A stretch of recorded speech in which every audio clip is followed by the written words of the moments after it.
power on. The following is a presentation of the Sovryn Technica podcast feed.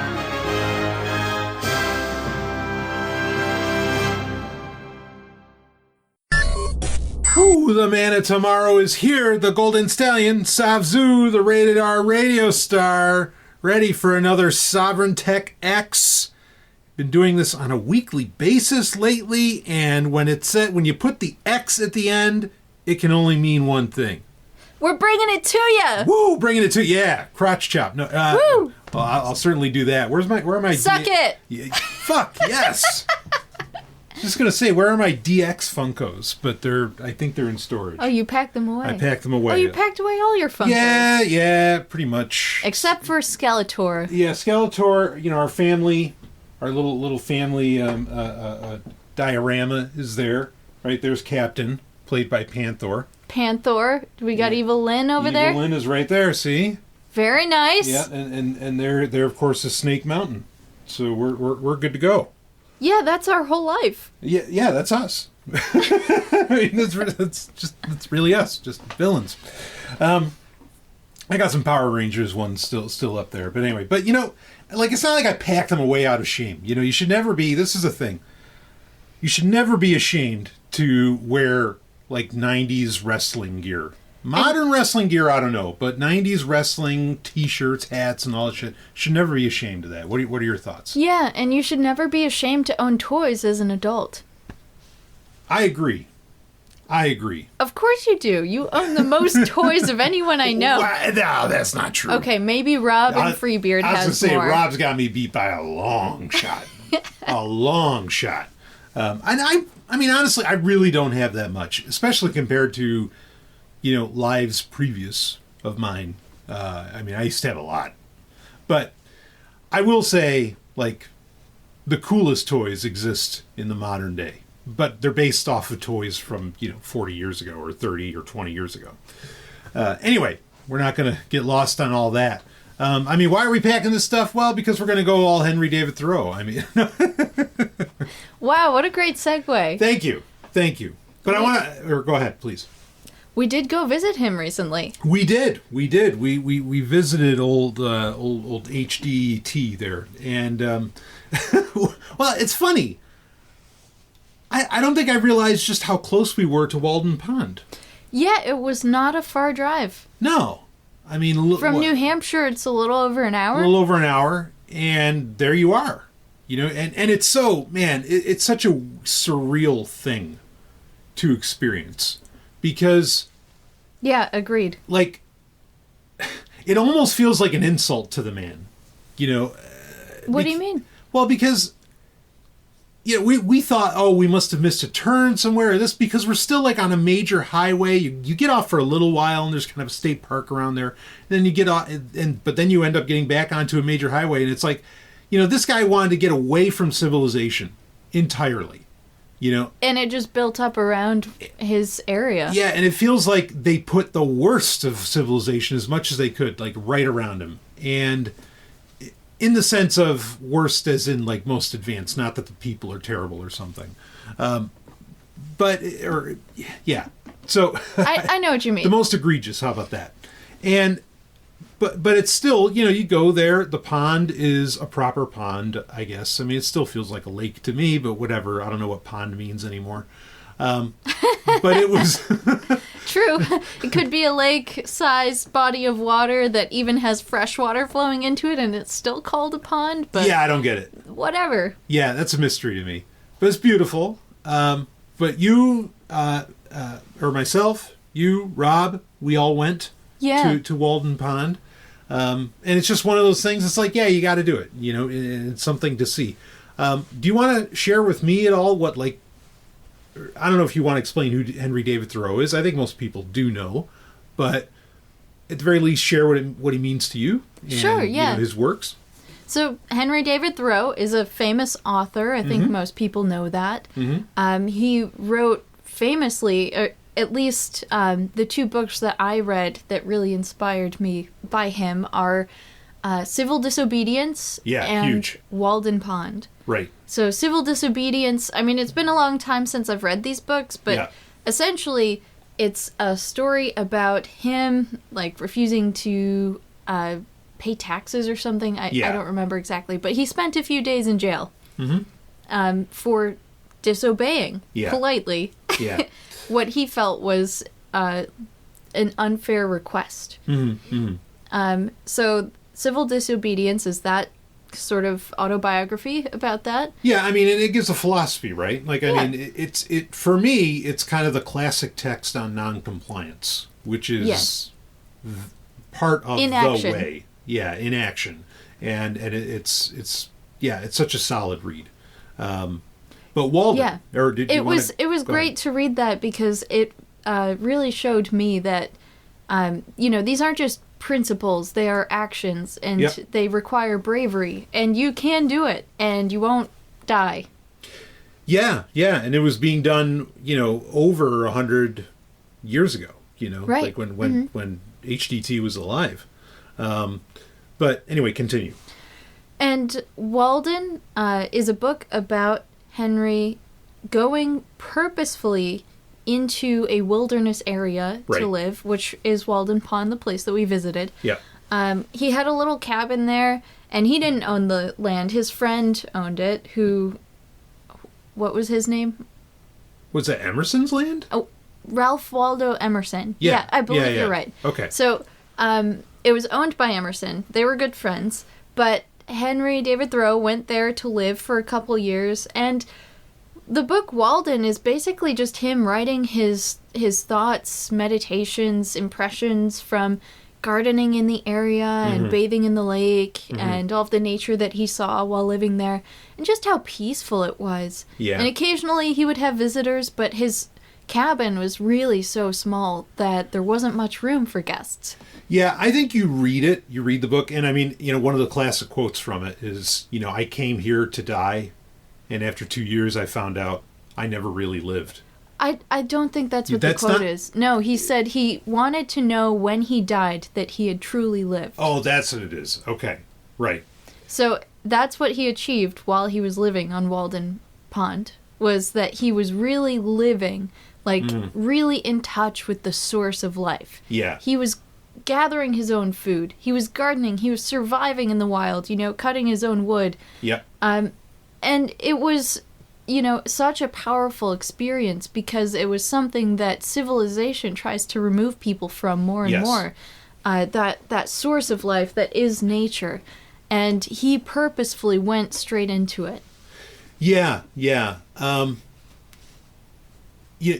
I don't think you realize until you go to it. You can read it. I read it. I had to read Walden in high school and everything. You can read about it, but when you actually go there, and, his cabin's not there anymore. There's a replica of his cabin that you can see. Replica, like, interior, exterior. I mean, and it's super small. It's a cabin and a woodshed behind it, and you can still see the foundations of the real building. Yeah, you can go on the walk, and you walk along the pond and everything, and you can go and you see, and they show you the area where it was, the remains of, I guess, basically the chimney. But I mean, this is a tiny fucking place. Yeah, it's really small. Yeah, like it puts some tiny homes I've seen to shame as far as how tiny it is.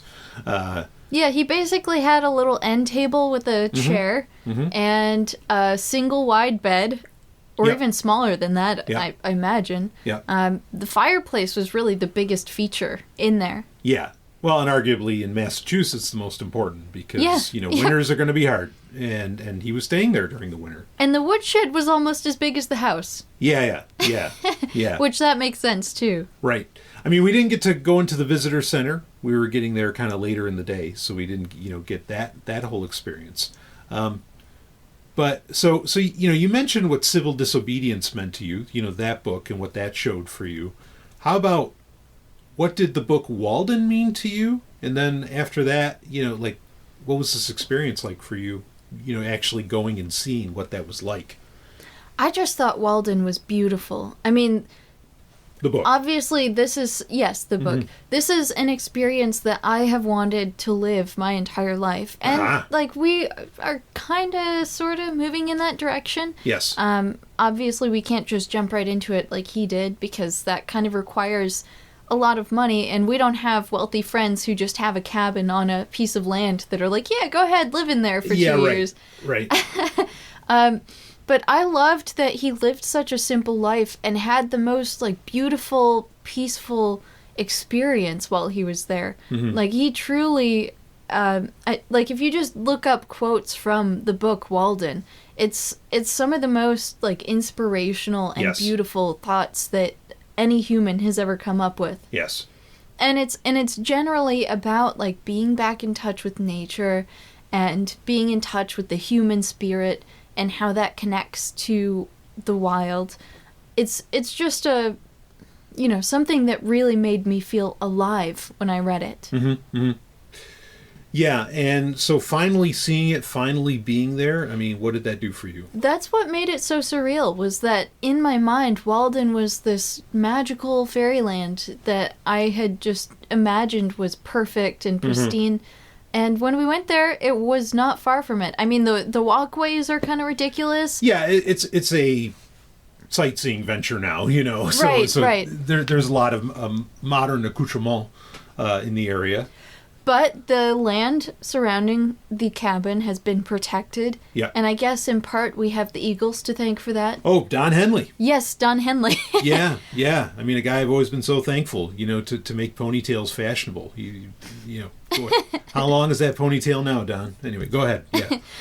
Yeah. So seeing where the cabin was and how small it was and just the proximity of it to the pond and all the little areas that he enjoyed when he was living there. Like, there's a cove, and there's a little swampy area, and you can kind of imagine where his garden was and what it looked like when he was there, because there were fewer trees. So it was just, you know, really great for me to solidify those memories of reading the book Walden with the actual place. Yeah. And to get more of that connection, you know, it just made it feel more human and more real to me. Like, it wasn't a far-off dream. It's something that anybody can achieve. Yeah, totally. I mean, for me, it was kind of the same. You know, I mean, civil disobedience, of course, just to say how I feel about it. Like I said, it is kind of the original manual on non-compliance, you know, and that as a strategy. And that's such a wonderful thing. Yes. Worth it on its own. You know, I think to call HDT, to call him an anarchist, I don't think is a stretch at all. But, right. You know, and then he kind of takes it all the way, in my opinion, in an almost egoist fashion with Walden, and is just like, you know, he's just deuces bitches, and he's out, you know. And yeah, fortunately, he has Emerson with him. It's kind of apropos that we talk about Emerson, but we'll get into that later with a couple of the stories we have lined up for everybody here. But yeah, reading Walden, I mean, I had a while, especially after getting out of the military, where I was really into survivalism and self-sufficiency, like really into it. But I was into it, honestly, my whole life. Like, when you leave, you know, I left New York City as a kid, and we moved into upstate New York, into the most backwoods that was really imaginable, at least for me. And you've actually seen the area. It's mountainous. It's mountainous, woodsy. I mean, you didn't get to see the ravines on each side of where I grew up, or you know, where as a teenager more. But like, I mean, I was obsessed. Like, wow, there's running water here. There's all this, you know, all this stuff here. Even like fruits and all this stuff grows and whatever. Like, I could live in the backyard. You know, I mean, that was kind of. I mean, I'm a kid, but that's what I'm thinking, and. I had the same thoughts growing up, too. Yeah, right. I wonder if that's related at all. Could be. You know, it's like, what comes first? You know, was it reading Walden, or was it, no, I had these proclivities this whole time that led me to reading Walden. Exactly. And, you know, and Walden was reading it done in such a, for lack of a better term, in such a pro manner. Like, it was really done. Somebody really pulled this off. Granted, it was over 100 years ago. And, you know, is it possible to do these things so much now? You know, you got to pay land taxes more or less almost wherever you are. I mean, I know there's countries where there aren't exactly land taxes, but you run into all kinds of problems. Regardless, America's not one of those. Yeah, no. Regardless, going to see it finally, like it solidified it for me, and just again experiencing how small the area was that he lived in. Because I always kind of imagine, like when you read Walden, there's a lot of walking, and I always kind of imagined that he kind of walked back and forth in his house, but there's no way he did that. Like, it was so tiny. He might have been able to pace a little bit. But not much. He could have walked to town, which was a couple miles down the trail. Right. So yeah, it was shocking, really to see just how small it was. I'm not surprised. I agree with you. It is effectively a paradise. I mean, I think New England is the most New England in general, not just New Hampshire, but New England in general is just the most beautiful place on earth. And he got a spot that got it all as far as what makes it that beauty. It's really something. And just to stand, like, the most powerful thing was to stand where his house originally was and just look what he must have seen out of his front door. And that view is absolutely inspiring. It was insane to see people in November swimming.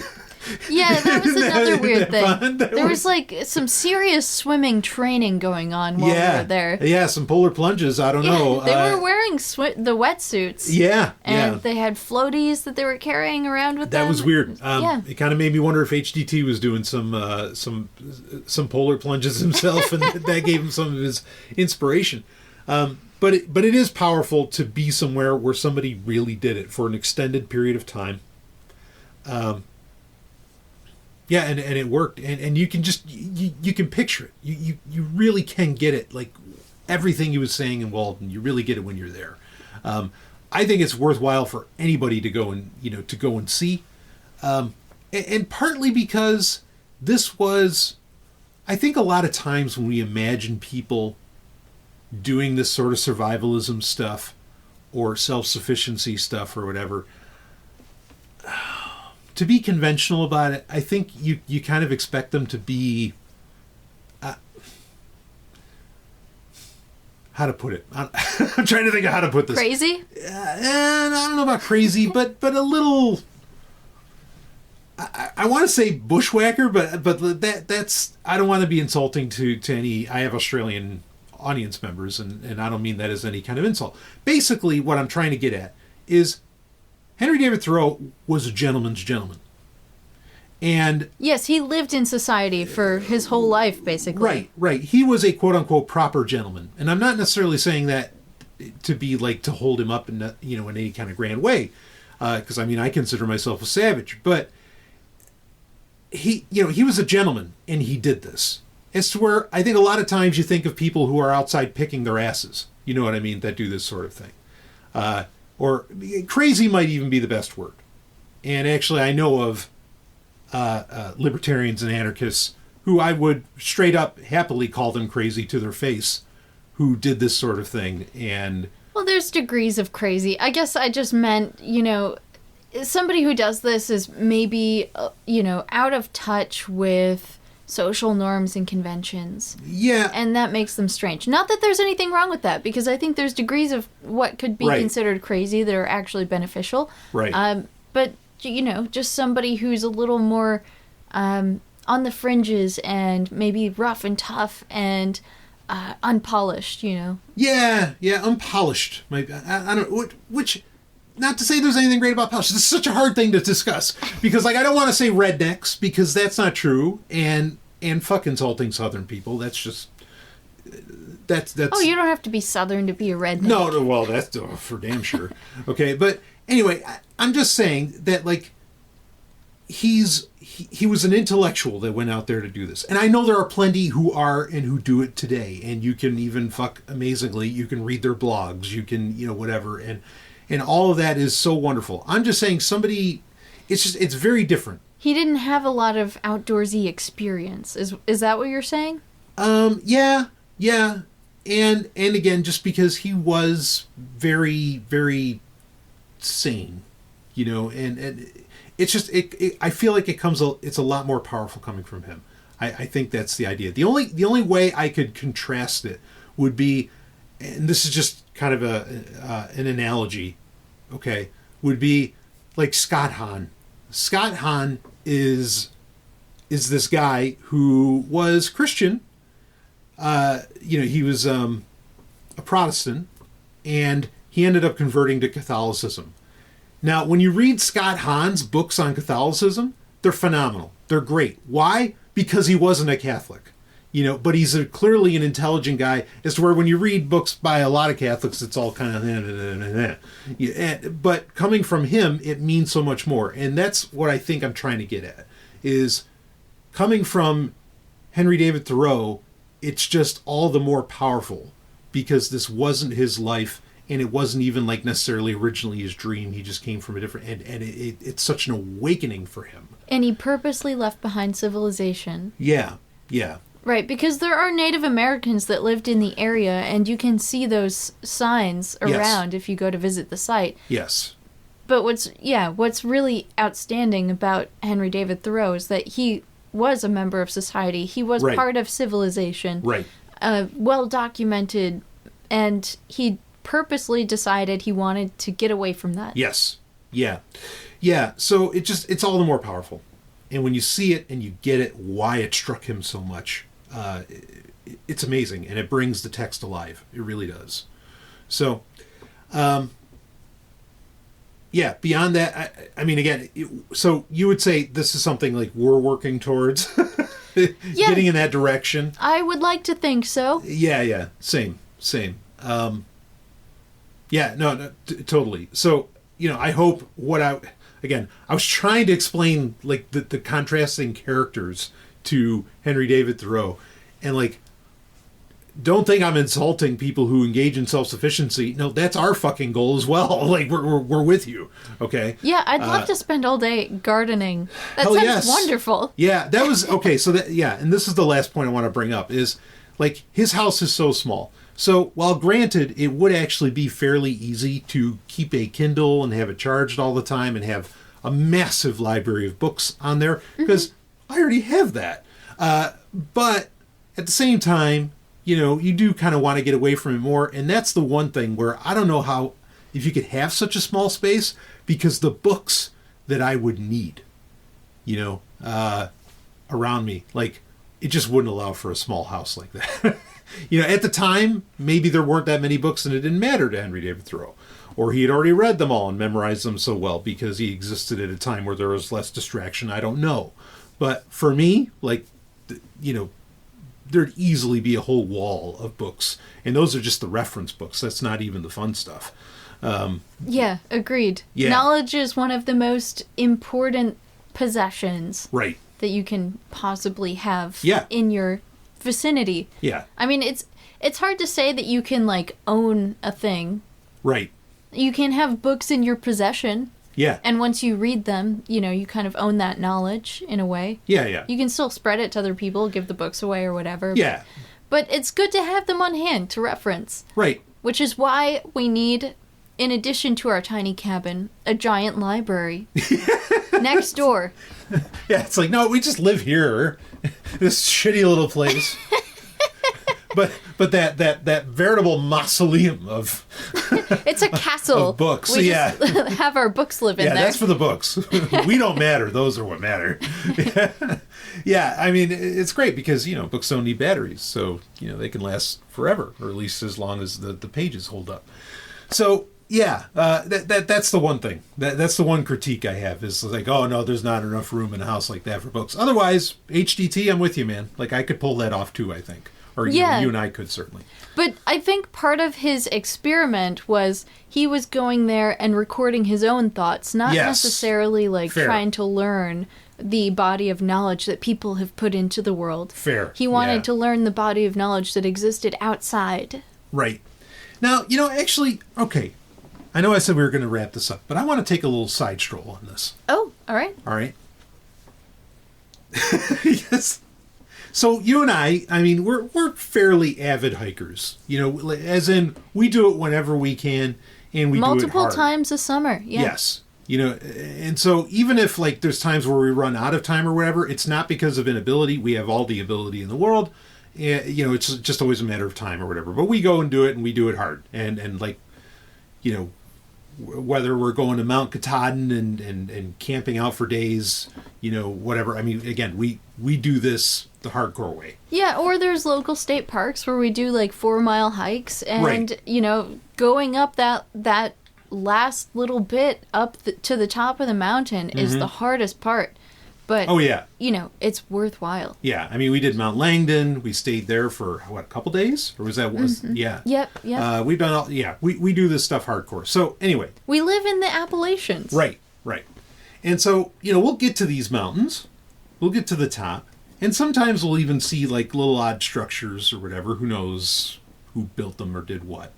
I'm not saying that it's anything like ancient alien kind of horseshit. But, or we'll just get to the top of the mountain and we'll be like, yeah, we could just, build a little structure and we'll just live up here, And it's like, okay, well, we can't bring the library. We can't bring the books with us, up to these heights, even though we'd love to just live there, just live at if not the top of the mountain, at least somewhere along the trail of the mountain. That's quitter talk. Well, right. Yeah. Saying we can't bring him up there. Well, I mean, we could, but so a thought that I always have is, okay, so our ancient ancestors, as in humans, lived like that. I'm sure many of them lived in the mountains. I mean, we know this. And it's like, okay, so how do you living like that say, how do you, because I think you can, I guess the point I'm getting at, you can read the book of nature. We've talked about this on our hikes at times. Okay. And how do you get to understand the grander truths of existence, without books, and you're just living on a mountaintop or whatever. Now, granted, Henry David Thoreau obviously was doing that. His works were, like you said, he's writing down his thoughts, okay, and his experiences and what comes to him. And there was a lot of beautiful things, clearly, that came to him based on his writings. And these are truths he was gleaning, clearly not from having a large library, but truths he was gleaning from just his experience and what he was seeing. His observations. Yes. Yeah, he was a keen observer. Absolutely. And I think that's really the trick to learning and understanding these grander truths of nature, is just to shut up and pay attention. Right. So, yeah, and that's it. You say, because I thought you raised a great point, that, okay, he wasn't going there, with books and everything, and that was on purpose and being an observer. And that's the thing, is I really think you can come to understand, really, the truths of the entire universe, just from being there, peaceful, nothing taking away your attention, and just being a keen observer. Right, and not allowing any thoughts to interfere with your observations. Right. Because, we think that, without computers and without books and without this and without that, how the hell do we learn anything? How do we understand anything? We're always building on the shoulders of giants, which is somewhat true, for sure. But really, I think with just observation and what I would really chalk up to tranquility, I think you can figure it. I imagine you can figure it all out. And part of the reason I bring this up is that I think really throughout all of human history, there have always been Henry David Thoreaus who just no, give me the fuck away from this, at least from the Neolithic on, whenever civilization started to the city of Uruk or who knows what, or Göbekli Tepe, these things start getting built and they're just nah, I'm out, this is getting crazy. And I think even the matters of physics, stuff that we think only Newton figured out or whatever. I think that people could actually figure out with, again, keen observation and just that tranquility. And obviously they'd be accessing, or I would say, obviously they'd be accessing, shall we say, higher frequencies of existence as well. Yeah, I think a key part of that tranquility that you keep mentioning is, achieving a meditative state in a way. Yes. Feeling that safety, security, and peace and relaxation that gets you to that meditative state where you are sort of an open book in a way. Yeah. Where you're just taking in all of these experiences. Yeah. And kind of filtering them through your consciousness. Right. And you're reading the book of nature. Yes. Straight up. Mm-hmm. Yeah. Yeah, it's a powerful thing. And it's something I left Walden with an incredible sense of envy. Just that, like, wow, you got to do this. And I know there's plenty of times where you and I are just like we're slowly moving in that direction of self-sufficiency and so many other things. But like, there's so many times where we just say to each other, like, no, we'll be hiking, like I was saying, and we're just like, no, we'll just stop right here. And what we've got is what we've got, and that's it. No one sees us again. This is where the cabin goes. Yeah, right. Yeah, exactly. But it's one of the most beautiful things that you also feel that, and you speak up about it even before I will. And, it's phenomenal. It's really wonderful that we align on those goals. Yes. Yeah. And those desires to get away from what could be considered a toxic civilization. Right. And again, I think it strikes all the harder when, we can list off all the things of modernity that drive us nuts and just make us want to get away. Oh, yeah, it's the easiest thing to do. Right. But then it's the most amazing thing to think, wait a minute, somebody before all of this shit was invented felt this way too? Mm-hmm. And there's something in that. And we're not going to lay out the answer here. I'm just saying that there's something in that of, why have we seemingly always felt this way? I have got one word. Give it to me. Government. Oh, there it is. Perhaps the better word, freedom. That's the other side of the coin, right? They're both sides of the same coin. Yeah. Which one do you get to land on? Yeah. Well, we did not land on the freedom side. No, heavens no. So anyway, we're trying. Yeah. I just think back to books that I've read about, like, even, Switzerland in the 1000s, and they still had a lot of problems with government. Yeah. Like, even before that, there were, like, feudal lords and tax collectors. It's been this way ever since the early beginnings of humanity, forming civilization. Right. And it's something that people constantly feel the need to fight against or rebel against or get away from. Mm-hmm. Yeah. And it's just about agency and control of your own life. Right. And that freedom that you mentioned. Yeah. And again, it's just amazing to think that this guy was completely, like, Massachusetts surrounds this little pond entirely. Yeah, there's the worst, like, of government. Freeways going all around it. Yeah. Well, anyway. So, okay. Fascinating conversation. And, I did a great segue earlier, I think. Or did I? That's all right. You did do a great segue earlier. But we're going to run right into this. And, speaking of, this is actually the antithesis of getting away from people. A story we want to talk about is actually almost the opposite. You can't get away. You really can't get away. And today, with social media, holy shit. So, why don't we get into our first story? And these are both very fresh. And this one's from Vox, from Vox.com, by Angel Martinez. And it's from November 17th, 2023. Why do we keep tabs on people we can't stand? how to stop checking on your ex and everyone else you love to hate on social media. So, okay, before we start reading this story, first off, folks, if you think, oh, wow, a story about how social media is bad. No, that's actually not the direction I'm going to go on this one. I have whole other things I want to say about it. Wow, what a twist. Yeah, and I want to hear what you have to say about it as well, Ellen. But let me ask you this. Do you ever, like, and if you don't want to admit it, that's okay. But do you ever check on your exes or, like, past people from your life on social media? Is this something you do?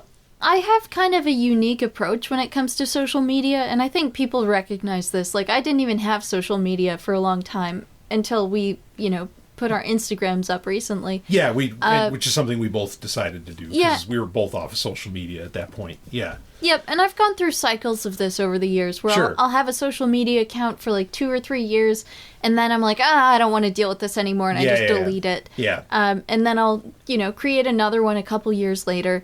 And so the cycle continues. But anyway, to answer your question, do I keep tabs on any of my exes or people that I hate? And the answer is no. Mm-hmm. Except one person. And that is the first person that I ever dated. And there's specific reasons why I do. And part of that has to do with this person was like very obsessive and very threatening and kind of stalked me. So you're doing it as self-defense. Yeah, so... Very different, yeah. After we read the article, I think it'll make more sense. Okay. But it's not actually that different from what some other people describe. At least the internal experience, for me, is the same as what other people experience when they do this action. Right. But I justified, checking in on this person's social media activity because I thought I was keeping myself safe. Yes. Right. By making sure that they were not succeeding. Yeah. And that they were not in the area that I am. Right. So I kind of justified it that way, but at the same time, it also, the first thing I said, not succeeding, like, that doesn't exactly have anything to do with me being safe. That's more just like me hating them because they're a terrible person. Right. They're an abusive person. Yeah. So I felt better just knowing, like, they're far away from me. Yeah. Okay.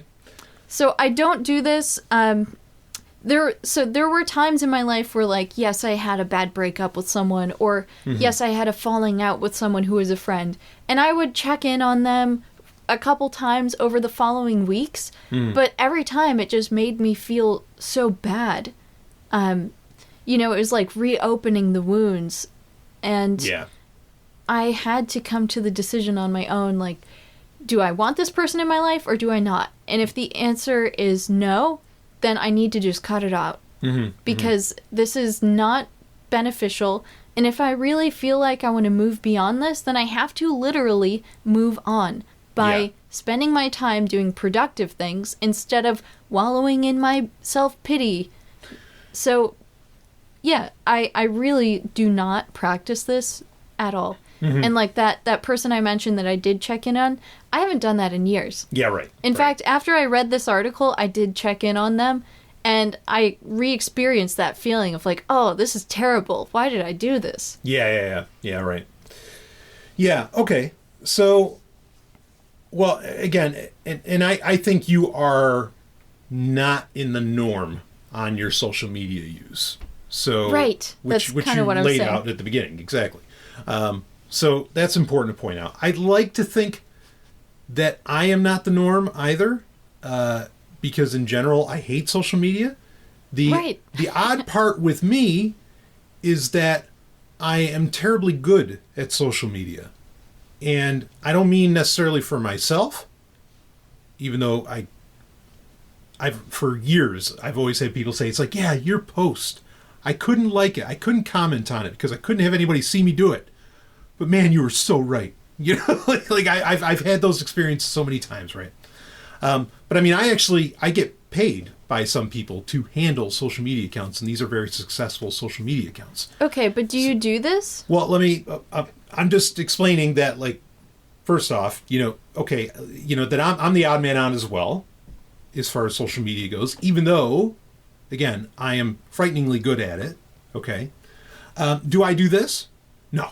Do I keep tabs on people we can't stand? Do I keep checking on exes and all of this? Nope. I have no idea what these people in my past are doing. I don't even know what my family's doing. I have no, I just don't know. I don't look, and I don't really care. Like, there's moments where I've brought up, it's like, oh, I wonder what this person, but I at the end of the day, I don't have the time and I don't really care, What's the thought process behind that? Do you really just, you just don't care anymore? You're completely divested? Yeah, kind of. But, I think why that happens for me, as far as family goes, well, actually, no, you know what? I think this is true for just about everybody. I've never blocked exes. They've blocked me, I think. I don't exactly know. But a few things. One is, I feel like, now in our relationship, this is actually one of the first ones where I have not felt this. I feel like in most of my relationships, it's always about someone needing something from me. All the time. And with my family, everything was, oh, could you do this for me? Could you do this for me? Could you do this for me? And it just drives me up a fucking wall. Yeah. Okay. And so that's part of the reason I really don't care to ever look or whatever, because I think in my mind, ultimately, I'm just thinking well, they're probably doing terrible. And also, I don't necessarily want to see that. And because conversely and I know everybody says this, but no, really, I have a huge heart and I'm incredibly empathetic and I really care. And I will, turn myself off, as I say, to do things, for others, even though inside I'm completely enraged, that I'm doing this for this person. But I just care and I just don't want to, it's such a weird thing. You just can't say no to people. Yeah, I mean, and the funny thing is, actually, this fits so perfectly with what we were just talking about with Henry David Thoreau. Yeah, I think in my mind, part of my programming is that if I get them to if I get them to if I make them happy, let's just put it that way, if I make them happy, they'll leave me alone. And that's all I want. I just want to be left alone.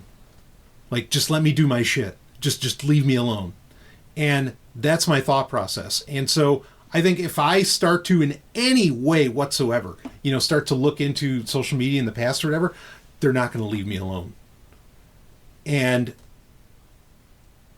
yeah, that's kind of what comes up for me. And it's not that my value in anyone is what they do for me. It's, again, my concern is I have the fear that everybody just wants something from me. Yeah, and it's not a mutually beneficial relationship. Yeah, no, it's all take, no give. Even though that's a false dichotomy, but regardless, just for conventional conversation, that's how it works for me.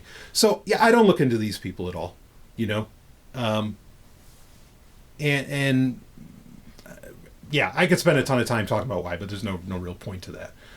This just doesn't matter. The bullies in high school, I don't care, which we'll talk about in this story. What do you got? Yeah. So I was just going to say, so you don't feel like these people in your past ever really cared about what you wanted, which is why you're not interested in checking in on them? Yeah.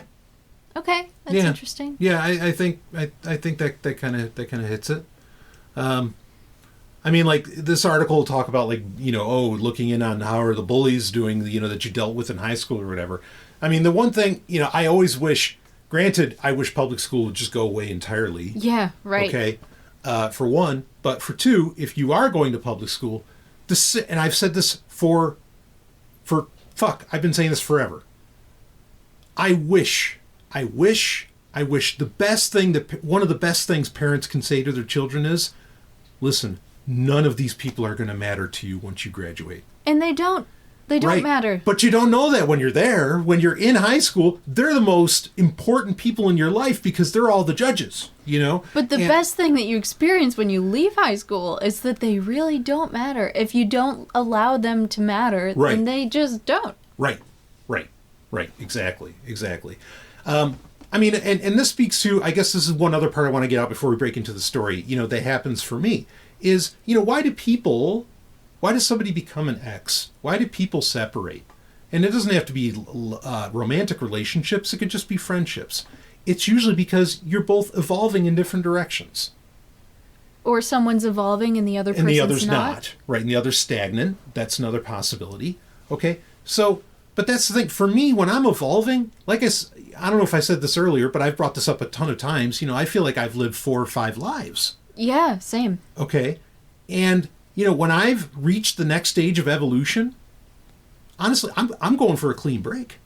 You know, like I'm evolved. I'm, you know, and moved on. And I'm not saying I'm like a higher being. I'm just saying I've evolved, you know, in a different direction. I've grown in a different direction. Let's put it that way. And so I can't be here, right? What's the old saying? I can't think of it now. That like the bird can't really learn to fly in its own nest or something like that. Yeah, you have to change your environment in order to continue growing. Yeah. And so, you know, for me, like when I'm at the next level, I'm out. You know, and it's okay. Like it doesn't have to be like I never block anybody because I don't care. They can't do anything to me. You know, I'm elsewhere and I'm, you know, moved on in so many ways. I don't know if that sounds asshole-ish or not. It's certainly not meant to be. It's just, we're, you know, again, it's 2 people moving in different directions.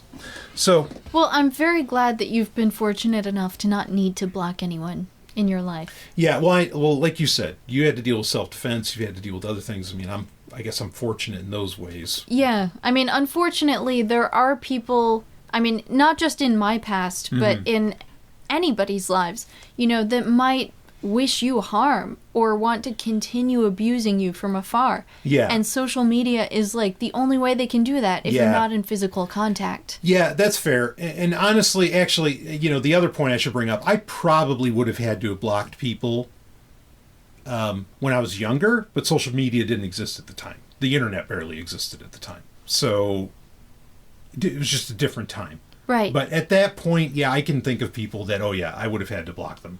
You know, like, anyway.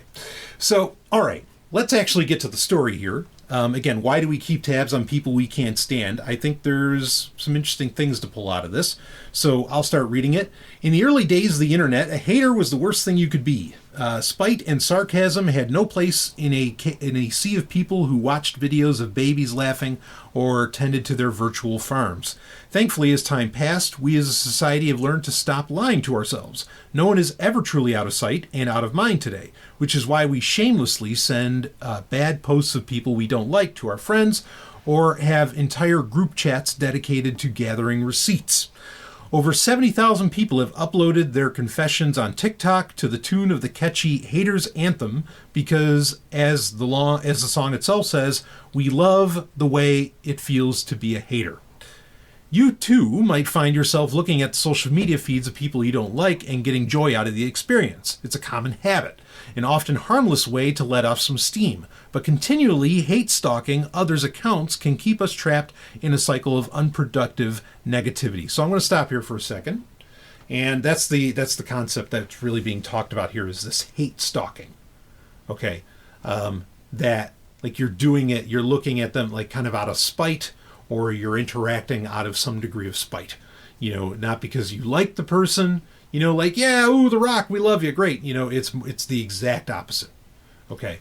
Do you have any quick thoughts on this? Yeah, I really appreciate what the author's saying here. There was an era in internet history where being a hater was, you know, an insult to call someone a hater. It's like, you shouldn't be a hater. Right. But then, you know, people realized, oh, we all actually hate things, which is a normal human emotion and kind of a healthy one because you know, the great haters are also the great lovers. You know, there has to be this sort of balance. This isn't an original saying. I'm not making this up. No, I know, but all right. But here's what. Let me just say, what is original? We didn't pre-discuss what we wanted to say about this story before we recorded, and I'm just loving what you're laying down. Please continue. Well, I'm just saying that the author had, that was a very astute observation that they made, and I really appreciate them saying that it's okay to hate certain things about certain people. Yeah, it is normal for people to do that, but I don't think that it's necessarily a healthy way to let off steam, and certainly I don't think it's a healthy behavior to just look at accounts of people that you dislike and wish ill on them. Yeah, we could almost come up with the term hate scrolling, kind of like doom scrolling, but instead it's like hate scrolling. And if you're doing that, okay, yeah, if that is the entirety of your existence on Instagram or TikTok, certainly that might be running into problems. But I want to take a second here as well, just to kind of expand or to extrapolate a bit on, or unpack a bit on what you're saying. So we have, and I've brought this up many times, as humans, we have a problem, and if you can hear some scratching, that's our studio cat captain. He's exerting his dominance. And he's marking his territory. Over the wood. And so we have this real problem where when I say an emotion like fear or love or hate to you, any one of those words can mean 10 billion different things, right? Like love can be the love that exists between friends, where yes, I love you. I love that you're part of my, we're on each other's journey. We're, and all this stuff. Or love can be something romantic, sexual, whatever, and those are different things, and those are different expressions of love. But we use the same word, right? Like we still just use love most of the time, and if you're being lazy, yeah, right. I mean, and certainly online, because you're limited to however many characters, whatever you're typing out. So nuance is not nuance and the internet do not go hand in hand. So the word hate, I recently did that episode about Israel and Hamas, and I mentioned how hate, just having hate doesn't get you anywhere. That is a very different kind of hate than, a personal distaste or distrust or other things with another human being. These are complete, there are different levels of hate, right? And when we say hate, it can be helpful to kind of, to define that a bit. Okay. Yeah. And especially with the examples that the author was giving at the beginning, there's this sort of righteous indignity that people are speaking out against, where they're collecting lists of receipts, this person owes me this much money, and then another person chimes in, oh yeah, they gypped me too, they still owe me this much money. Yeah. I've had that experience too, where you call out somebody publicly saying they did this bad thing, and I'm really upset about it, and you should be aware, if you're going to be friends with this person, or have them in your life in any capacity, they are going to do X, Y, and Z. Because this is their pattern. And everybody else can chime in the comments saying, yeah, they did the same thing to me. Yeah. And it's it feels good when that happens because there's a sense of justice in the world. Right. Yeah. But that's not always the case, as we'll see in the story. Yeah, exactly. So, okay. Let's keep going. I just wanted to make it clear, there are many different types of hate. And, there's some that I can't get behind at all. There's others. Well, let's keep reading. Right.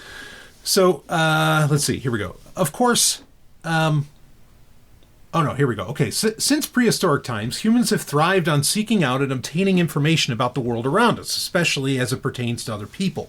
It doesn't matter whether we love or hate them.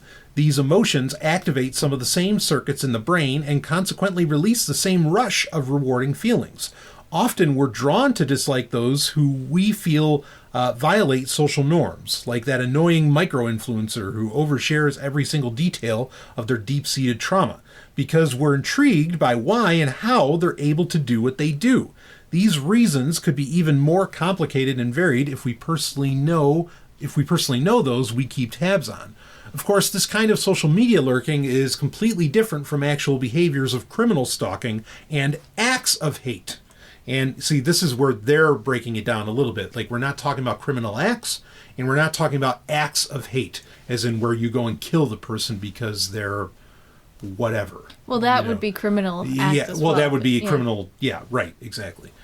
So this isn't anything that's aggressing against anyone. It's just a personal experience. Right. It's something that is just kind of fueling sort of your personal anger, perhaps, things like this. Okay? Yeah, it's a very inward experience. So reading on, there's a serious distinction between quietly sending a friend someone's weird Instagram story and actually bullying and harassment, which should never be condoned. But no matter how harmless this common version of social media stalking could seem on the onset, it can still be detrimental. When we're feeling particularly down in the dumps, it's hard to see what we're looking at is just a deluge of highly curated information that may not serve our better interest to engage with.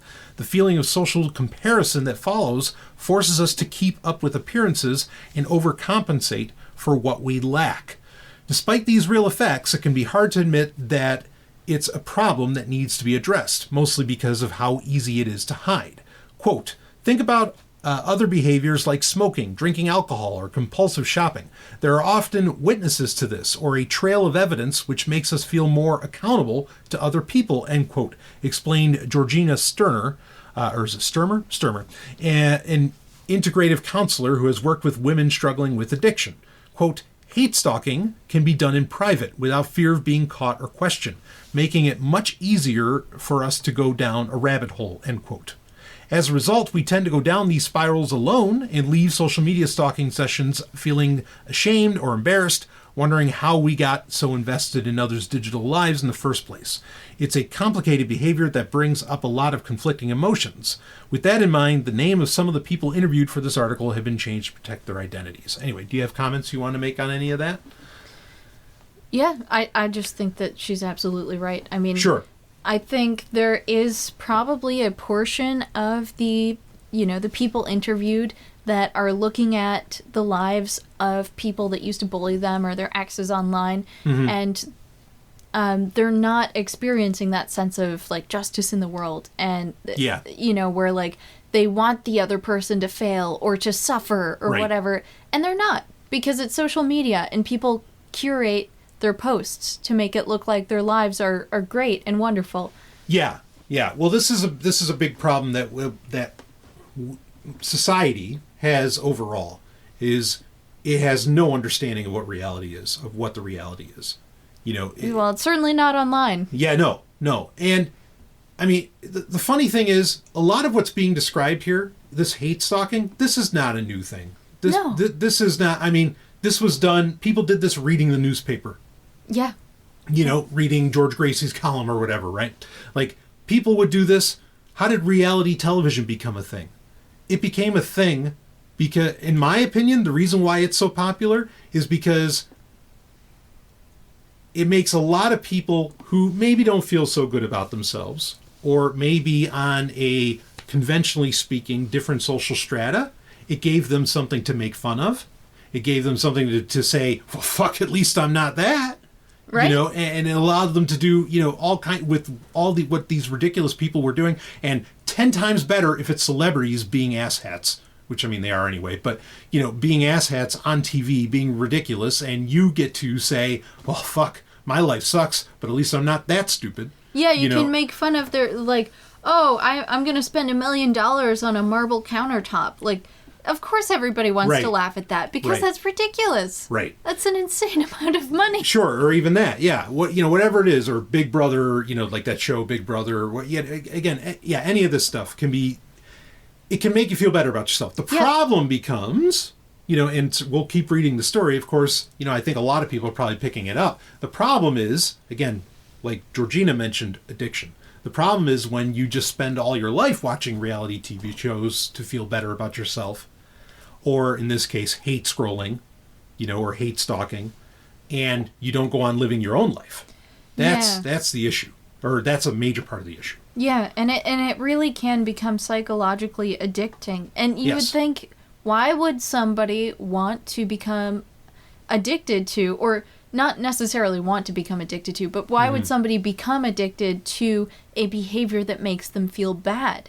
And that's a really interesting question. It's one that psychologists continue to investigate. Sure. But, like, it's a behavioral pattern that brings people comfort. It's something that they know.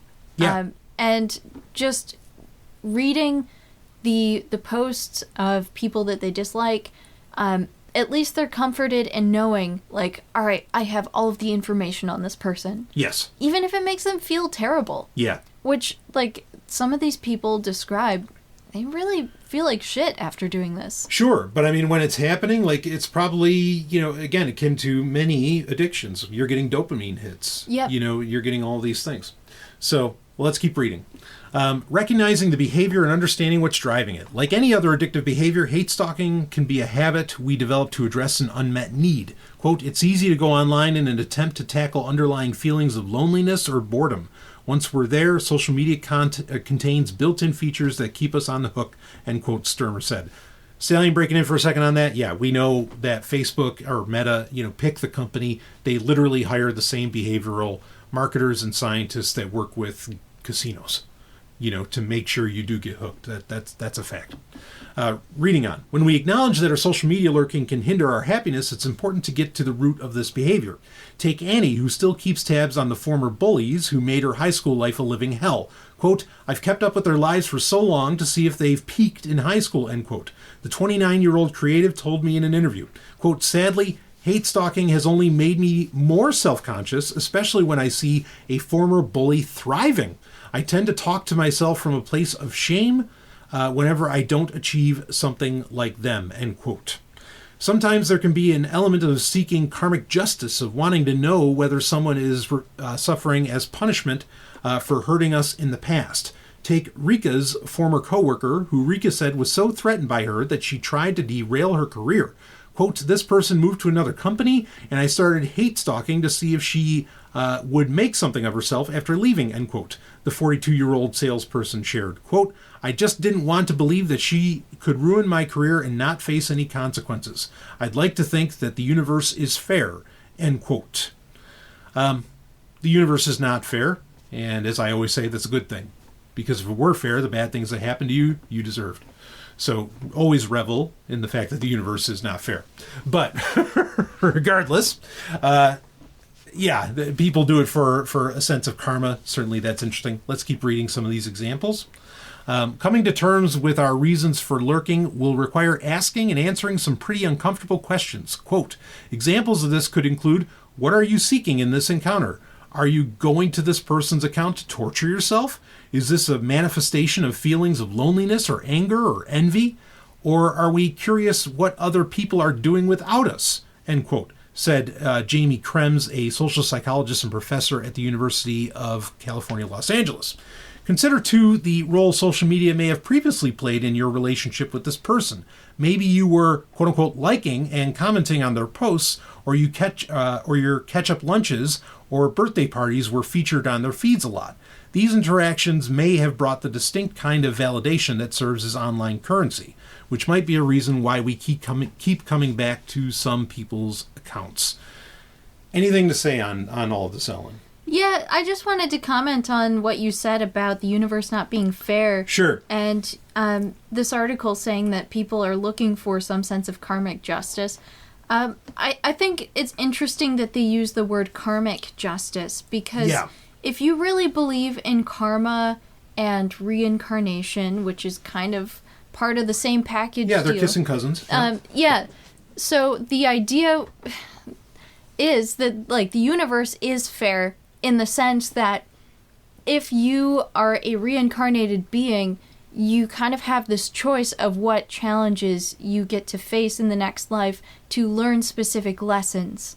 Like, if you're facing a lot of challenges in life, you chose those challenges for yourself in a previous, like, pre-life state, so that you could learn the lessons from those challenges. Yeah, okay. I mean... So in that sense, it's not necessarily a matter of justice or right and wrong. It's more so like, I want to learn this. so I'm going to face this. Now, I'm not saying that these people consciously chose to face this, or that I necessarily even believe that. I'm just saying that there might be, something more than just like karmic justice out there. It's a matter of like, what is it that you need to learn from this experience? And like the psychologist was saying, are you doing this to torture yourself? Well, some people are going to be stuck in that torture cycle until they learn the lesson, like, I don't need to feel this way every day. Right. I can get out of this torture cycle by just learning to move on or let go or spend my time doing something more beneficial. Yeah. Yeah. I mean, I like what you're saying. I could see where it could be helpful to look at an ex's account, and honestly, it could be therapeutic because you can look at it and then you can kind of, now that you're separated, say, from the relationship, and you can analyze to some degree, as much as the reality exists online, which it barely does, but you could try and analyze, okay, psychoanalyze what did I do? Why did I fall into this trap? Yes. Why did I, which is, I think what you were saying, or part of what you were saying. And so, that can be a very helpful thing. It is. I think doing it looking for some kind of justice, justice is a funny term. I think karma is a very odd thing. And you're right that in the direct meaning of karma, reincarnation is a part of that. Like they're similar, Buddhist, or there's other Southeast Asian, mythologies that include it. But I think most people get the implication that, like, whatever your karma is in this life, that's what you're reincarnated into in the next life. Right. Yeah. So, I mean, but there's problems in that, because, like, if justice actually existed in the universe as printer's going. Anyway, the printer's not happy about this. If justice existed in the universe, we wouldn't need police. We don't need police anyway, but we don't need police because there's justice in the universe. It's just, we go for these false senses of justice, which government and, authorities give us. Again, it's false. Right, okay. Because sometimes justice takes longer than a single lifetime to achieve. Is kind of this karmic idea. Yeah. I don't, and I'm not even necessarily, and this is probably going to shock some people who don't listen to Patreon Q&As for Sovereign Technica, but I'm not even wholly against the concept of reincarnation. I mean, there's excellent scientific evidence that reincarnation is a real thing. Okay. But the idea that somehow that reincarnation is part of a grand scheme of justice, of reward and punishment, I don't really buy that. Like that I don't see that as a feature of existence.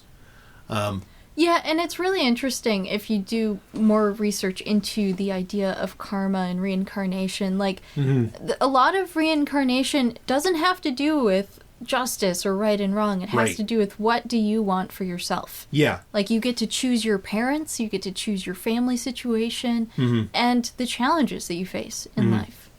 Which, again, not necessarily saying that I believe that, just that's what I understand is, reincarnation. Sure. Yeah.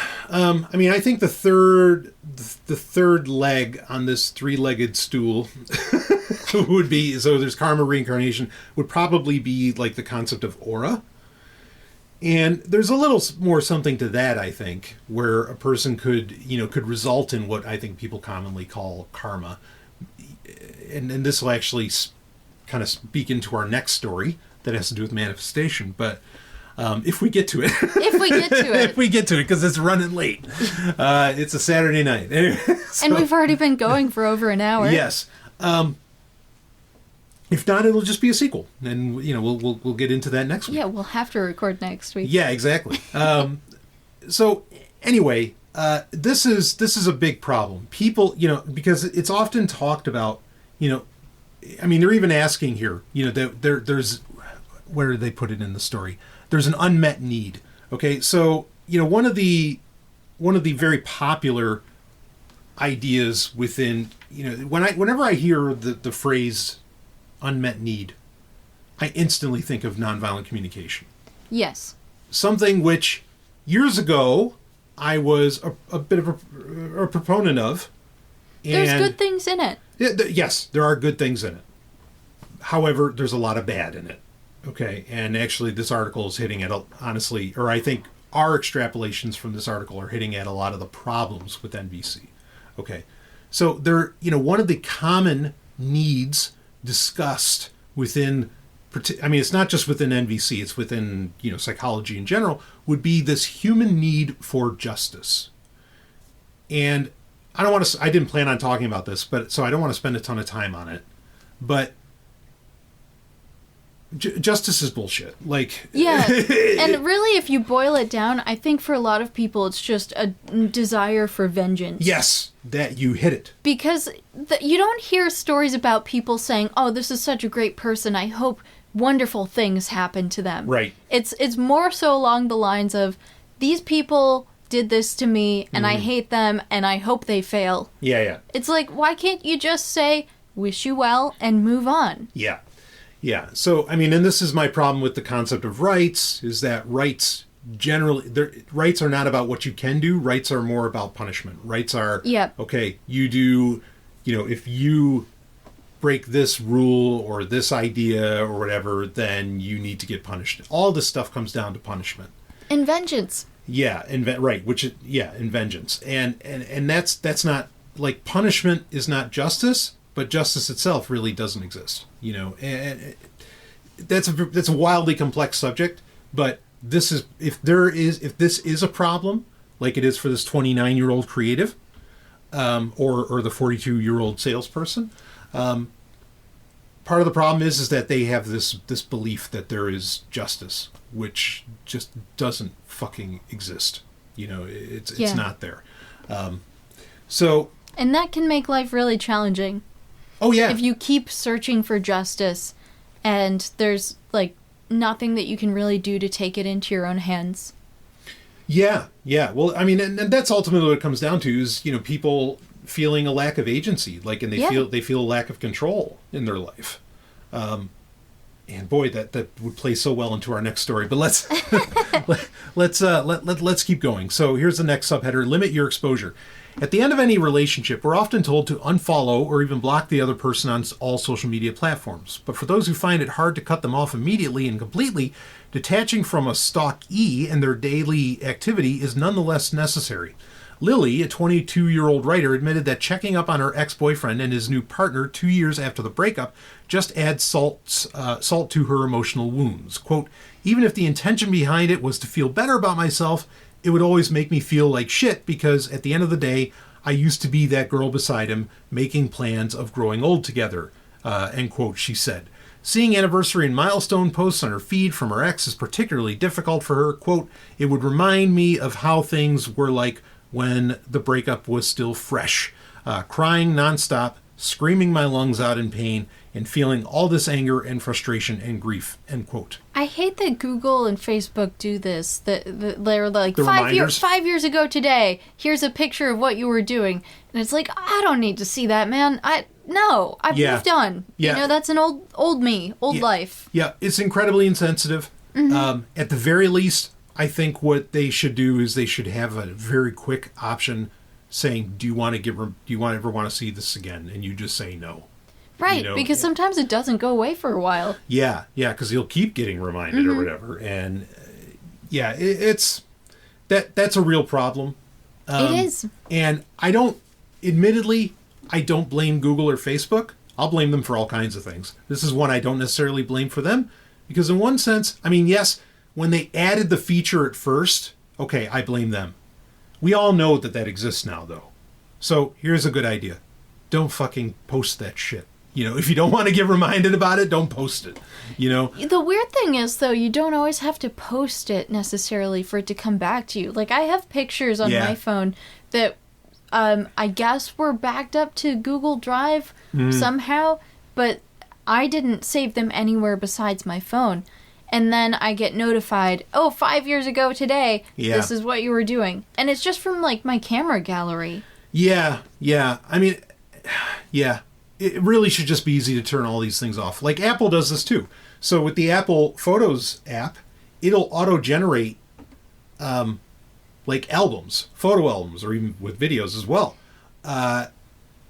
based upon certain moments, at certain time frames of photos and videos taken. And it'll just pop up and say, oh, here, look at the early part of your relationship with this person. Well, like, I got one just the other day. And, I mean, fortunately, our relationship is amazing, so it was a very pleasant reminder. Nice. Okay, but it was a reminder from May, of 2023. And so, or it was some time frame. It was months ago, anyway, bottom line. It was months ago. I think you got one for Captain, too. Like, we got a whole photo album of the cat. Yeah, it's a nice feature, but it's one that can go drastically wrong, if... Like, you just broke up with somebody and you get that notification, oh, remember the early moments of your love. And it's like, oh, fuck, man, And, I mean, it'd be 10 times worse if, like, I was going through that, and seeing pictures of you and going, oh, my God, like, what did I do? We don't have to think about that. Yeah, exactly. So that can be bad. And yes, these are things that can be turned off.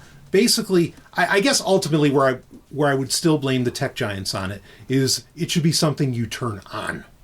Like, it should not be on by default. Yeah, it should be auto off. Yeah, it should be an option. You opt in, not out. And boy, there's that wonderful cat. He's just hanging out under the desk. He's so cute. Yeah. So, let's see. Yeah.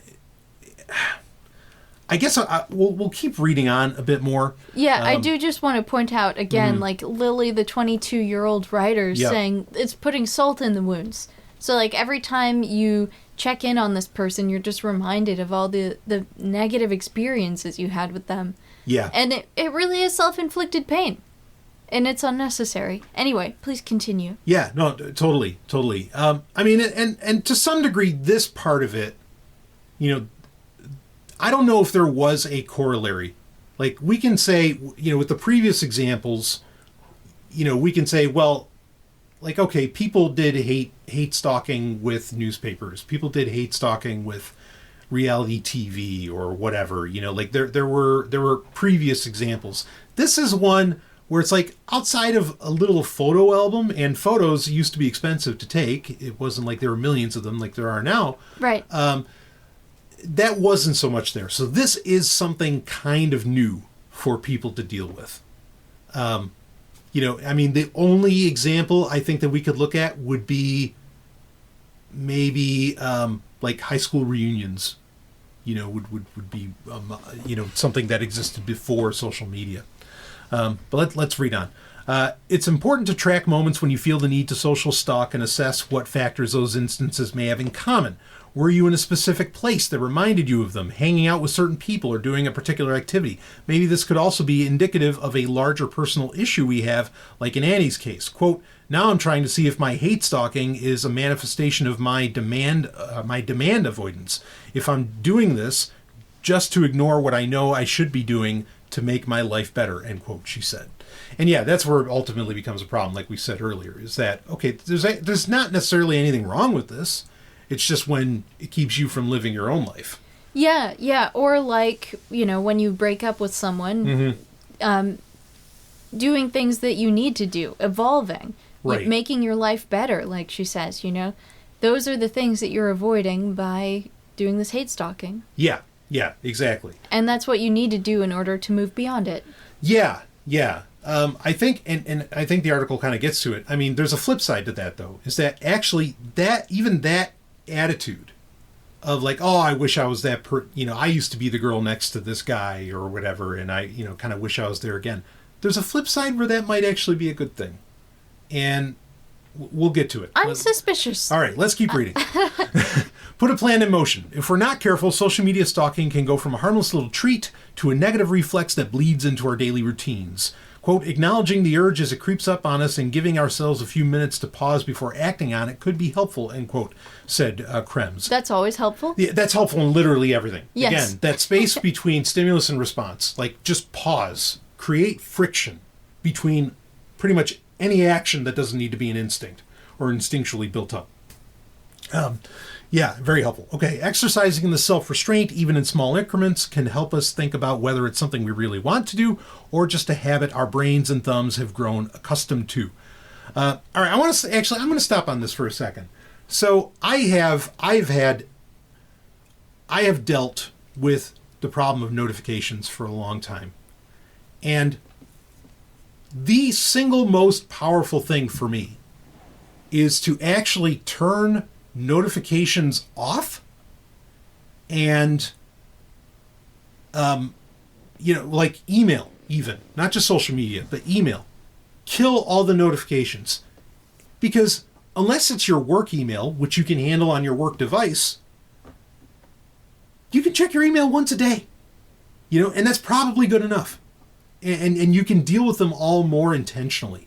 Even with social media. Okay, pick once a day where you go to check it. And then you're done. And that keeps it from being an addictive habit, is what you're saying, is checking your notifications. Yeah, because otherwise our devices program us to do these very things.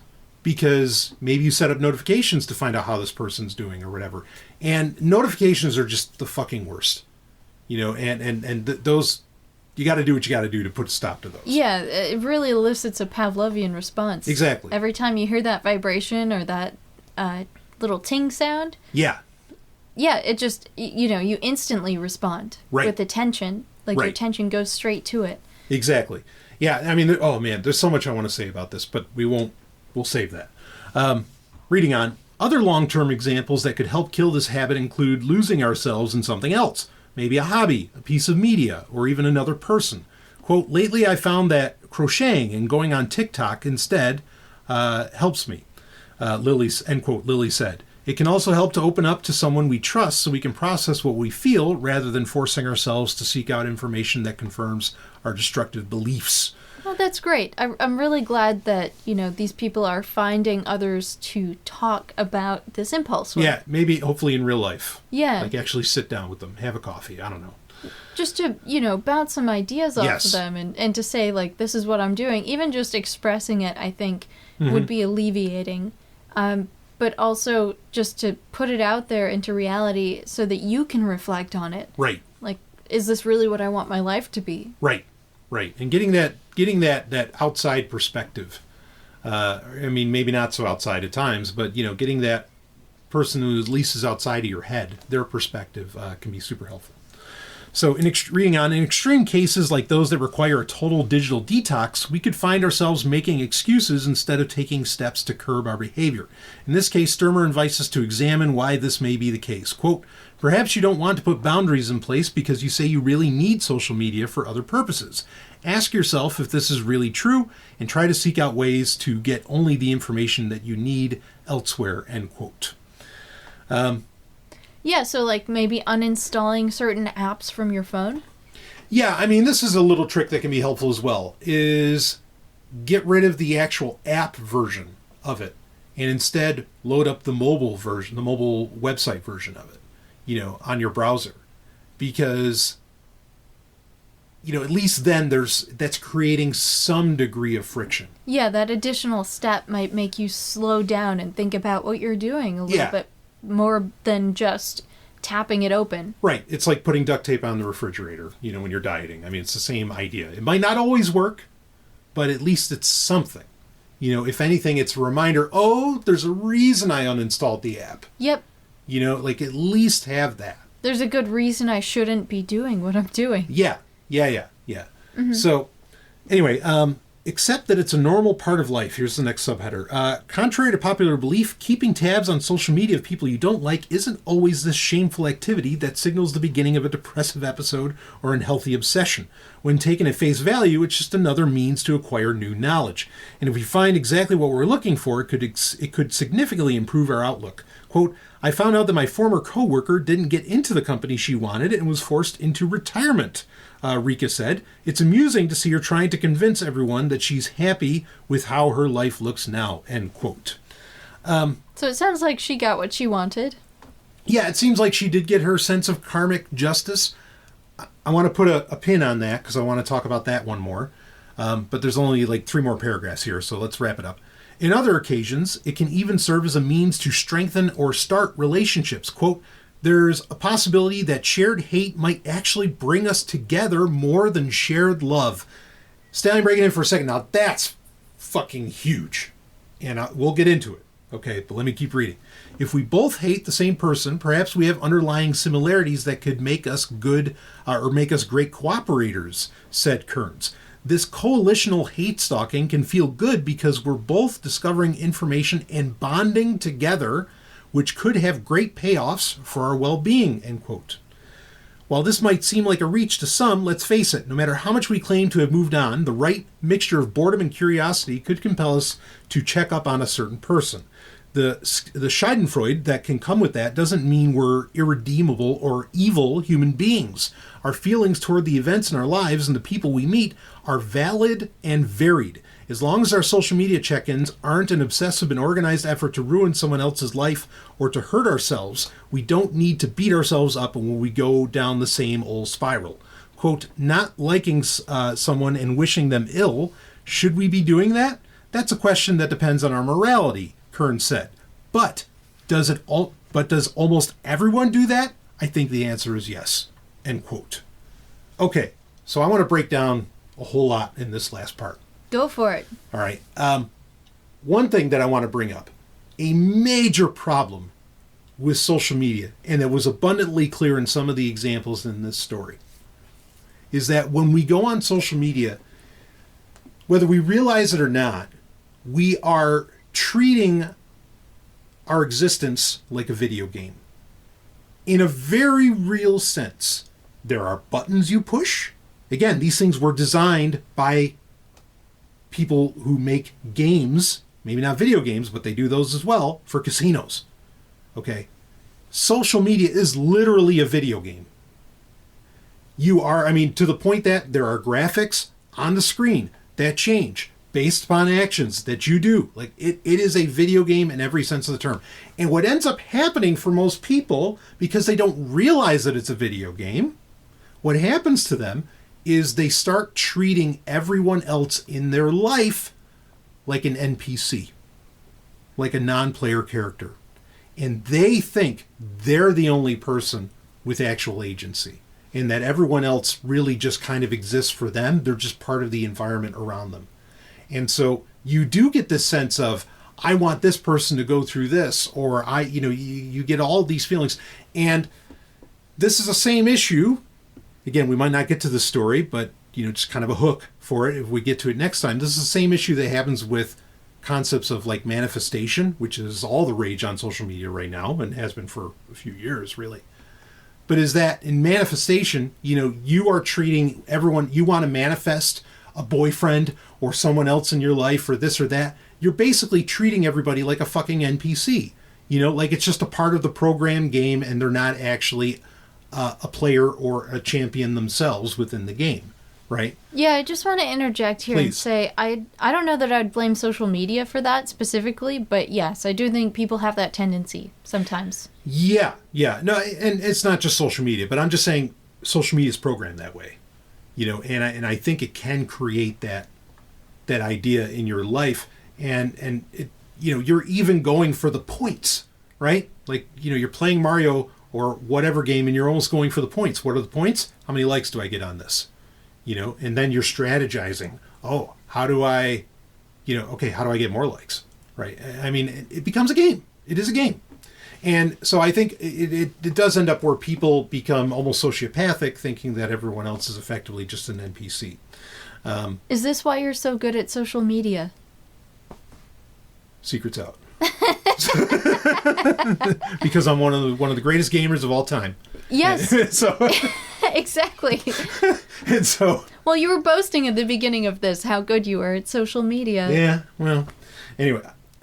But you are also very good at video games. Yeah. So I recognize it for what it is. There we are.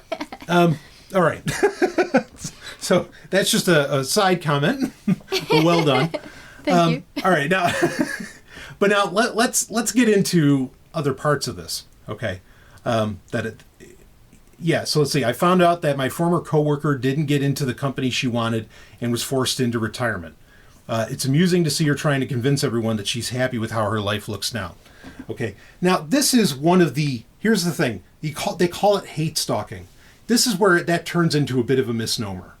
Okay, or at least we need to recognize where, like you said earlier, Ellen, where this kind of low-level version of hate, right? Not criminal, quote-unquote criminal acts, but what are those?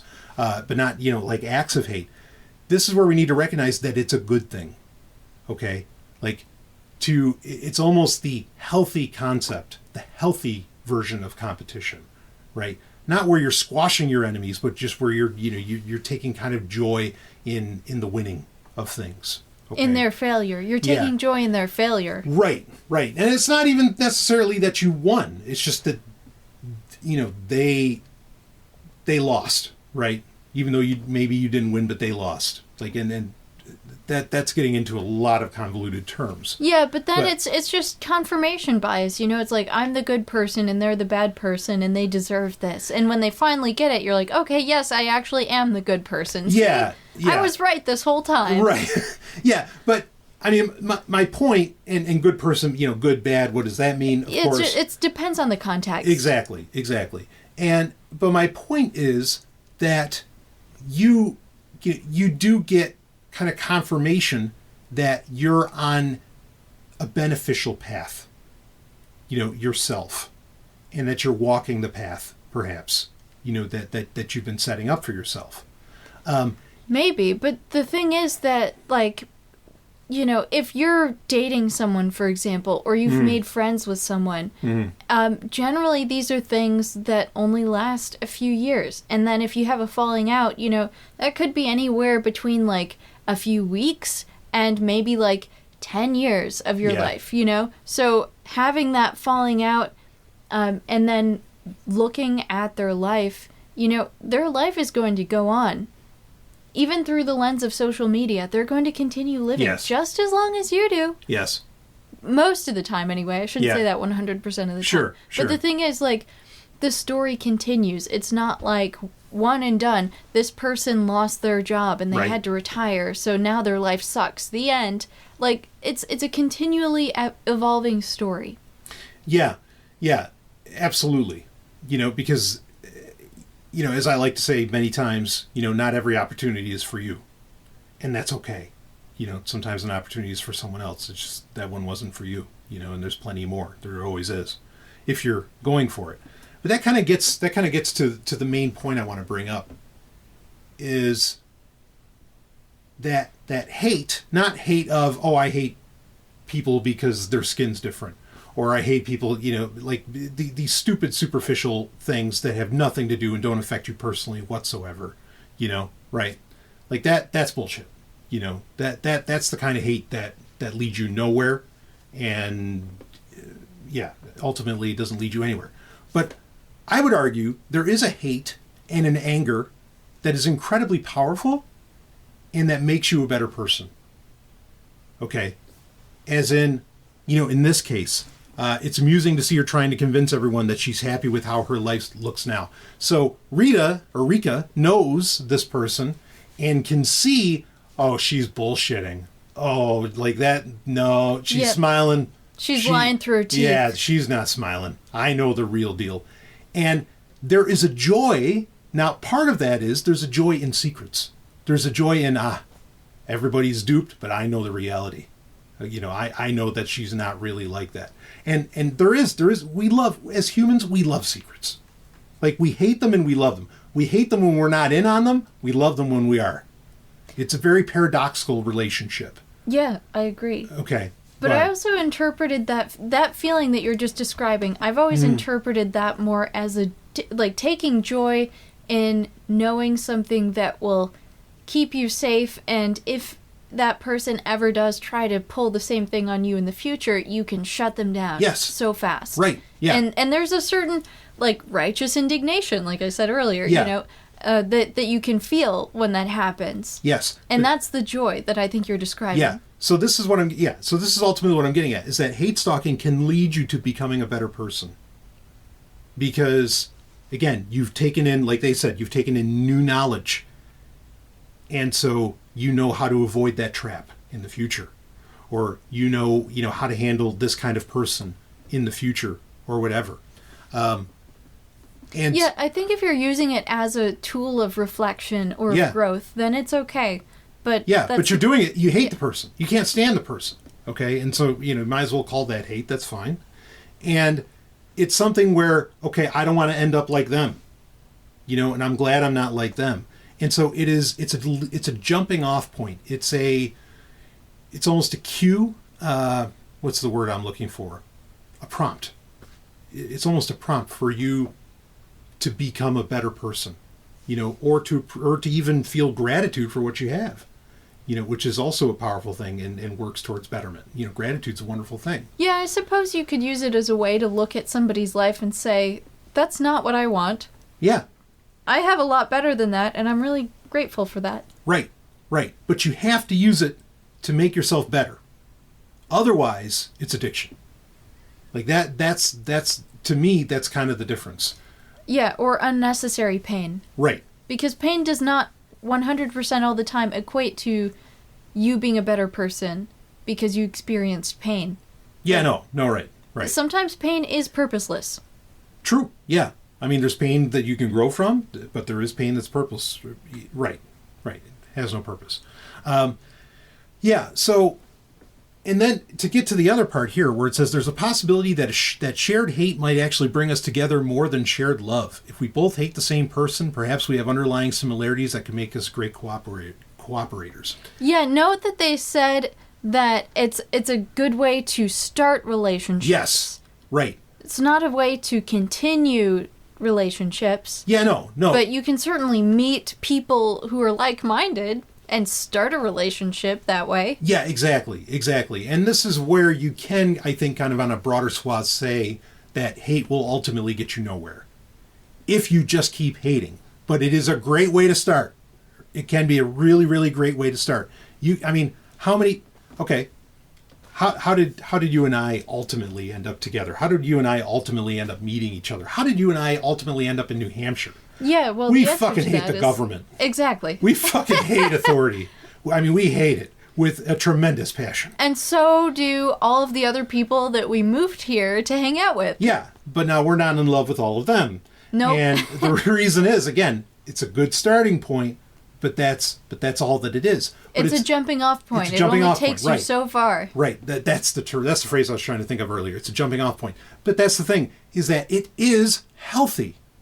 It's not, it can be unhealthy. Anything can be. If it's obsessive. Right. If it becomes obsessive, then it becomes addiction, right? It can be. But for us to say, we shouldn't judge other people or we shouldn't hate other people, and this is another major point that I want to get into, is that no, judgment, discernment is a damn good thing. It's a wonderful thing. It's like, you shouldn't judge other people. Yes, you should. Now, what other people do, is it ultimately any of your business? No. And your judgment can be totally wrong. Yeah, right. Your judgment can be totally wrong. You're not in their shoes. You don't really know what's going on. And so it's something that you certainly want to use with some caution. It's not something you want to just necessarily constantly walk around with, or at least be aware of that you don't know what everybody's going through. And that's important. So you don't have to act on it. But what we're talking about here, this kind of silent seething that these people do on social media, in my opinion, that is, as long as it's not taking over their lives and keeping them from becoming better and from improving, that is a wonderful damn thing. It is a great thing. I think it's phenomenal to get and I'll edit this out if you want me to, but we'll go shopping, and or whatever, or even if you go to the gym, and you get in the car after and you just start laughing about the shit and the people you saw. Yeah, gossiping with you about strange things that people do, that's really fun. Yes. And it also reminds us, this is why we think we're so great. Yes, exactly. Yeah, and you connect over that. That's great. That's great. But we're constantly given this message That no. Oh, you don't know what they're going, and yeah, you don't know what they're going through. But you shouldn't judge or you shouldn't do this. It's like, no, you don't have to like be mean about it and get in other people's faces about any of these things. No, keep it to yourself. Yeah, but it's okay to do that, and it creates that bonding like they're talking about. It can create that bonding. It is wonderful. It's not bad. This idea that somehow, hating other people and all this other jazz is some kind of terrible thing. No, the terrible thing is when you commit acts of hate. That's a problem. All right? But like in general, if it's something that bolsters you on, that pushes you on, I mean, fuck, do I know about bullies? Oh, baby, do I know about bullies? I've talked about it on the show in the past and everything. All they did was inspire for me to be so much fucking better. Yes. So much stronger. Yeah, not to mention, like you were saying about judging other people. It's okay. It's great to judge other people. Yeah. But you can't walk up to that person and say, this is what I'm judging you for. Right. Because, again, you might be totally wrong in your judgment, which is why you keep it to yourself and you only share it with someone, who you feel safe talking about it with. Right. Or, keep it to yourself forever and don't tell anyone. Yeah. You can't act on these judgments because they could be totally premature, but it's okay to have them. Yes. Because everyone does, and you need it to function. Yeah. Because sometimes you're right, too. Yeah, right. And it's a wonderful thing. I've talked about this many times in the past. Most people don't remember this commercial. EA Sports, Electronic Arts, talking about video games, in the 90s had the most brilliant fucking ad campaign, in my opinion, just about ever. Okay? And it was giving you the history of sports. And I'm not even a sports fan, but whatever. It was giving you the history of sports. And it said, the first sport started when one guy said to another guy, or when one person said to another person, I'm better than you, and I can prove it. Yep. That's the essence of sports. I get chills just saying that. But that's wonderful. The problem is that the trap that people fall into, not just the addiction or the obsession. The problem is when you think you're the best, the only one. That's when people start turning into NPCs around you again. The problem is when you think you're the best. Here's what anybody who's engaged in the action of constant embetterment, shall we say, of being better, knows. There's always someone better. Yeah. Like you don't know who they are. There's billions of people on this planet. You can't know. But you have to recognize the problem with being the best is there's always someone better, right? It's a paradoxical statement, but like I always tell listeners, when you hit a paradox, you're getting close to the truth. Okay? And that's the truth. Is you got to realize, you're the best, but there's always someone better. And that's it doesn't temper you, but it's your understanding, it's your grasping of reality of how this works. But judging people, wanting to be better, doing all that is fine and dandy, that is wonderful, that's great.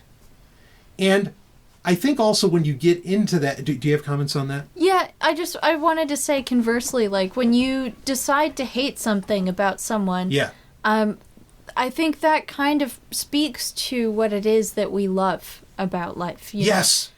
Yes. And I know this is kind of going down a different route than what you were just it's okay. saying. Do it. But I think it's important to bring up that this is why you're saying that it's so good and healthy and important to hate certain things about people. Because if you hate the fact that somebody is verbally abusive, then that means that you respect other people, that you don't want to be verbally abusive, that you actually want to be kind and considerate. Yeah. And not allow your emotions to overtake you and put you into a rage. There's all sorts of things that you can learn from that experience. Yeah. So like hating abuse or intolerance of certain races or whatever, like that is speaking to your values. Yes. In a real way. Yeah. No, it's great. In fact, I don't think you expected me to bring this up, but okay, I'll do it here, and it's based on what you were saying. So I didn't plan on it, but there's a great song by Scott Stapp called "Name," off of his album "Space Between the Shadows," and the whole song is about how he hates his dad and is so angry at his dad and everything that he went through. I mean, he's just, you can hear Scott Stapp's such a phenomenal singer. You can hear the anger in his voice. And when we were listening to the song, I really felt it because he's like, he just left me my name and then he was gone. And I was like, damn, I felt the same way my whole life. You went through so much the same. Yes, yeah. Right, okay. But then what's his resolution? His resolution is, and now I'm an adult.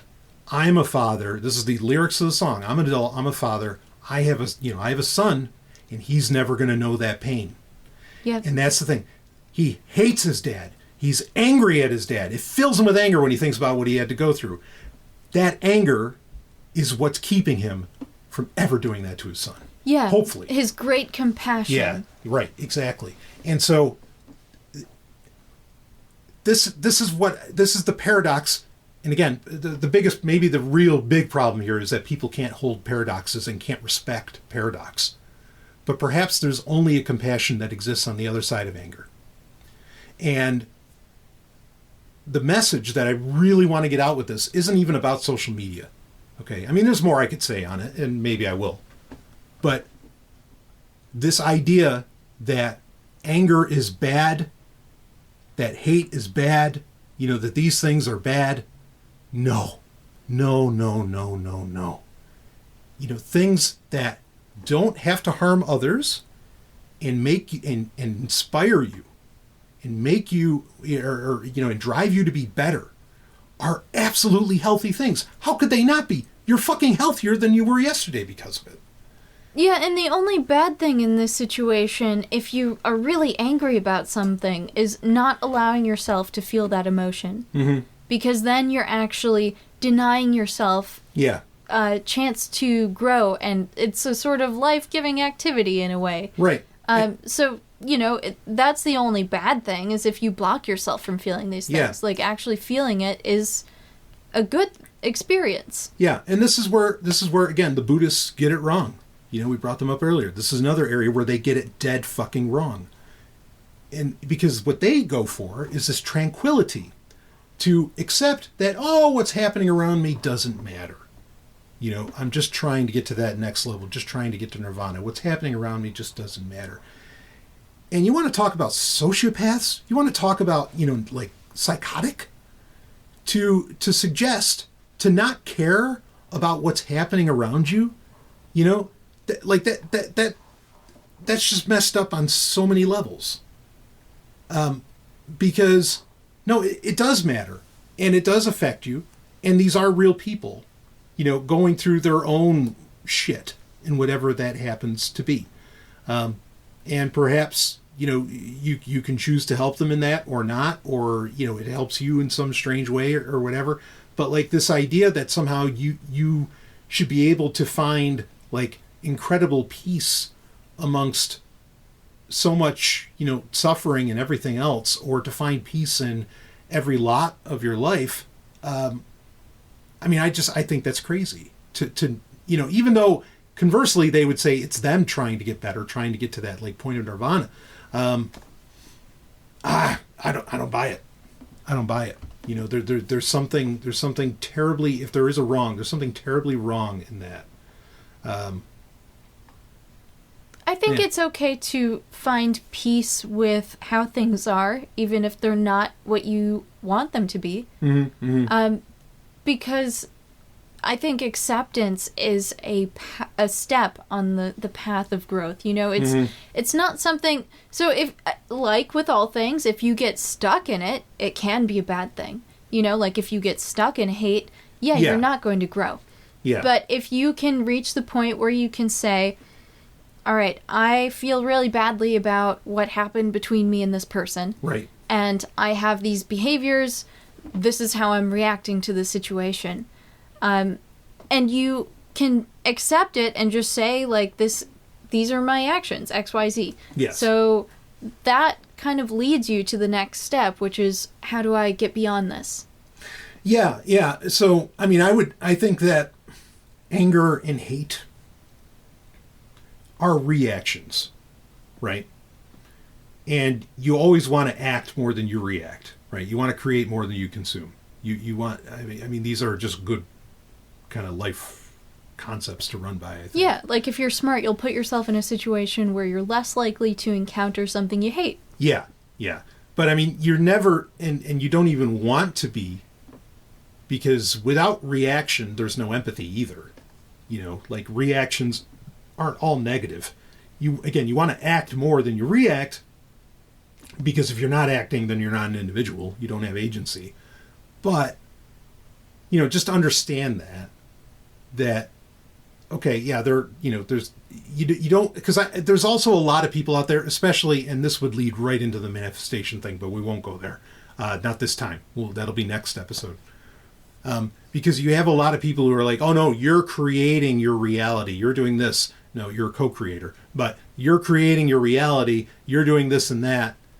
Yeah, if the thoughts are obsessive, then that is creating a reality around you. Well, yeah, in a way you are, sure. Yeah. But you know, they're speaking on like an even larger scale. And the problem with that, they're basically saying you need to get to a place of 100% action and not reaction.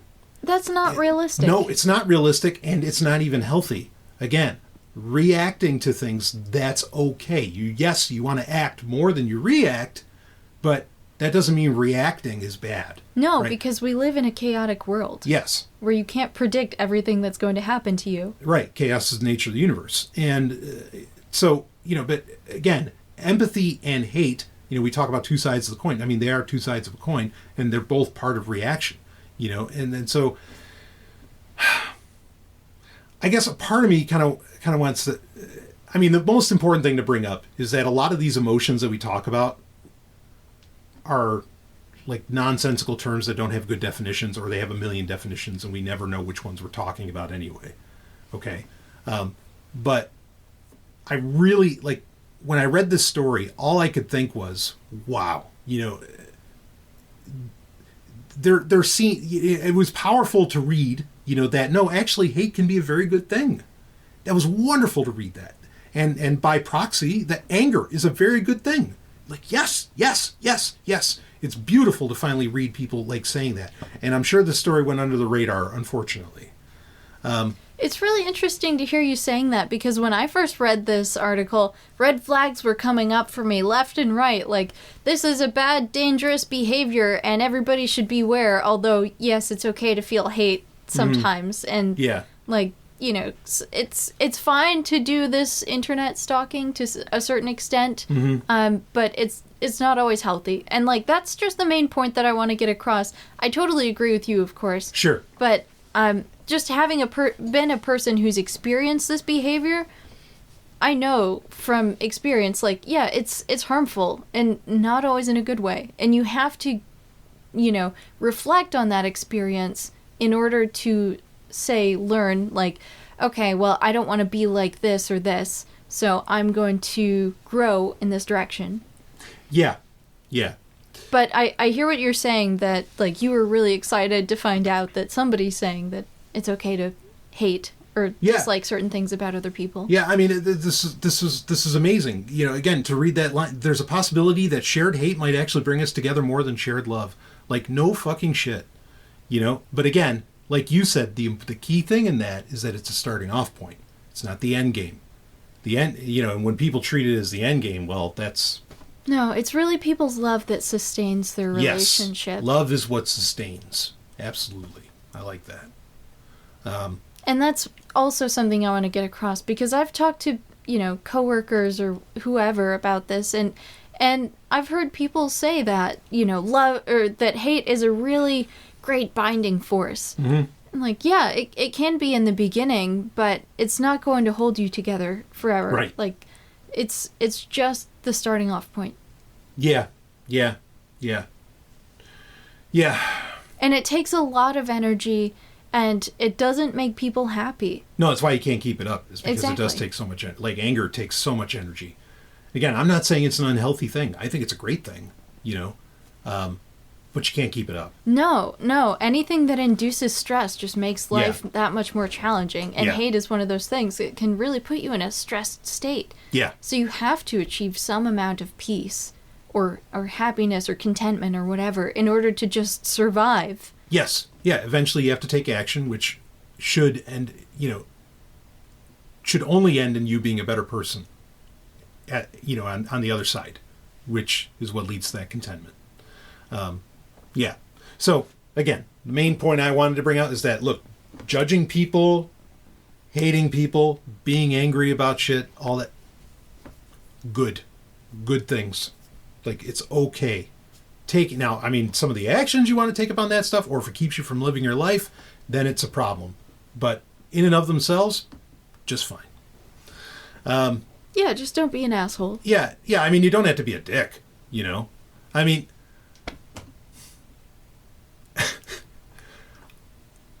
I'm the most elitist fucking asshole.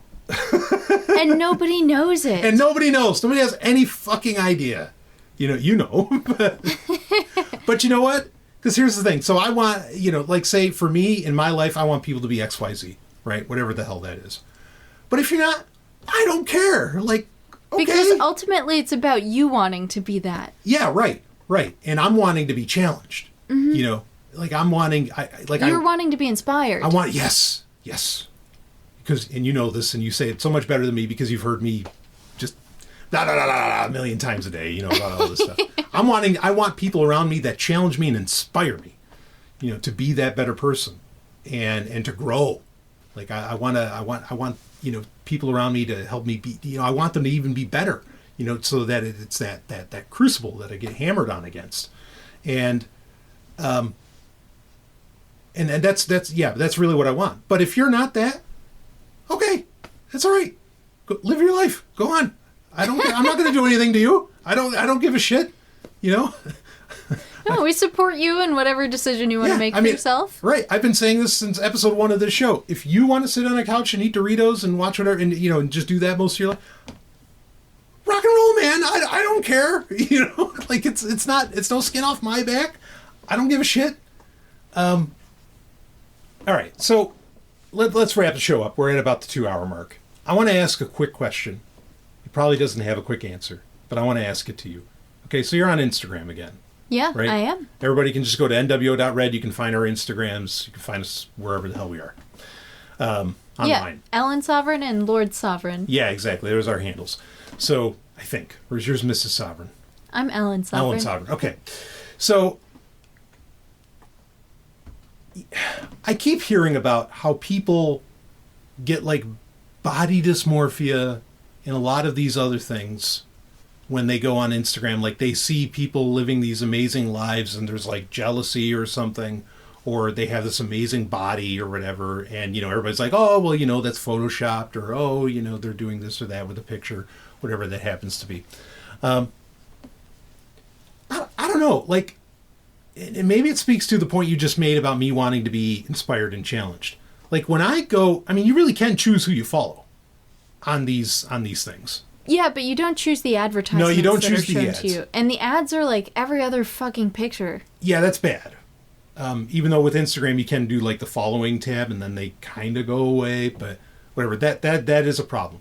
But here's kind of what I'm getting at is, I go on Instagram and I see these people and I'm just like, I'm happy for them. Sure. And if they look better than me, which that's not hard, but if they look better than me, like, oh wow, you know what I mean? And like, okay, I kind of want to learn from them.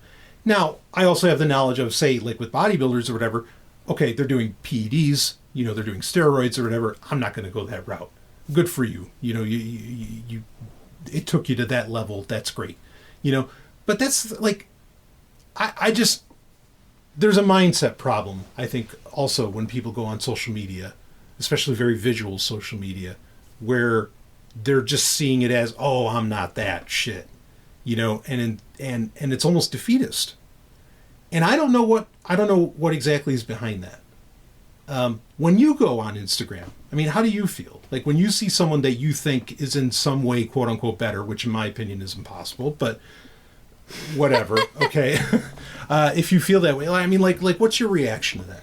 Well, I just want to say, I think what you said about there being a mindset problem is probably close to the mark. Yeah. For a lot of people who do feel insecure or body dysmorphia when they see Instagram models. Right. Because, so I remember seeing this comic once, and it really summed it up perfectly for me. And it basically just said, if they're more beautiful than you, then you're automatically cooler than them. And that's just like the mindset that most people have, you know, like everybody else is an NPC. Like, oh, if they're skinnier than you, then you're just smarter than them, or you're cooler because of whatever.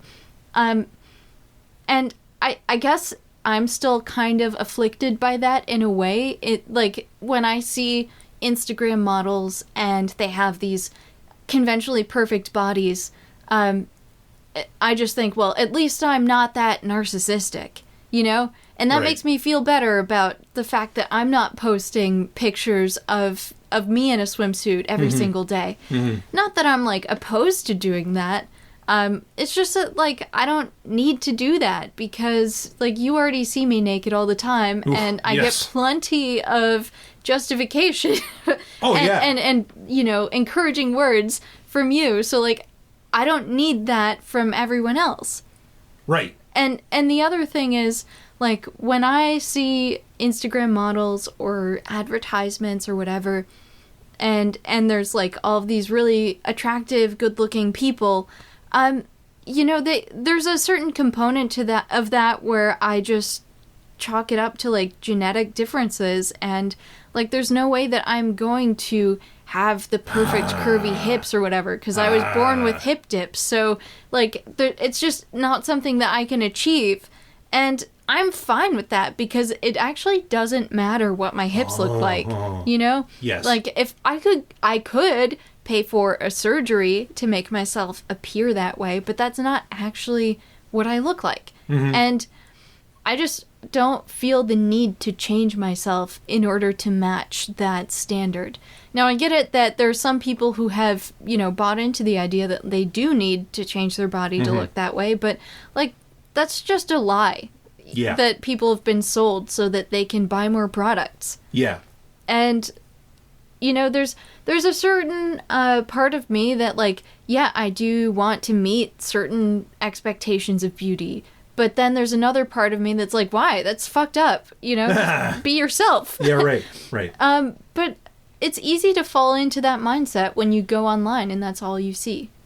Yeah, well, I think you hit it a couple things. I mean, first off, I want to say that, like, if you're looking, you know, part of the lie is that people think you have to, you know, oh, the only way, like, if you're a guy, the only way you're going to get this gal or guy is if you look like X, you know, if you have this, you know, and you look just so. You know, first off, let me assure you, I am one ugly motherfucker. And no, you're not. No, I am. And I don't think you are. And I have like room-breaking flaws, right?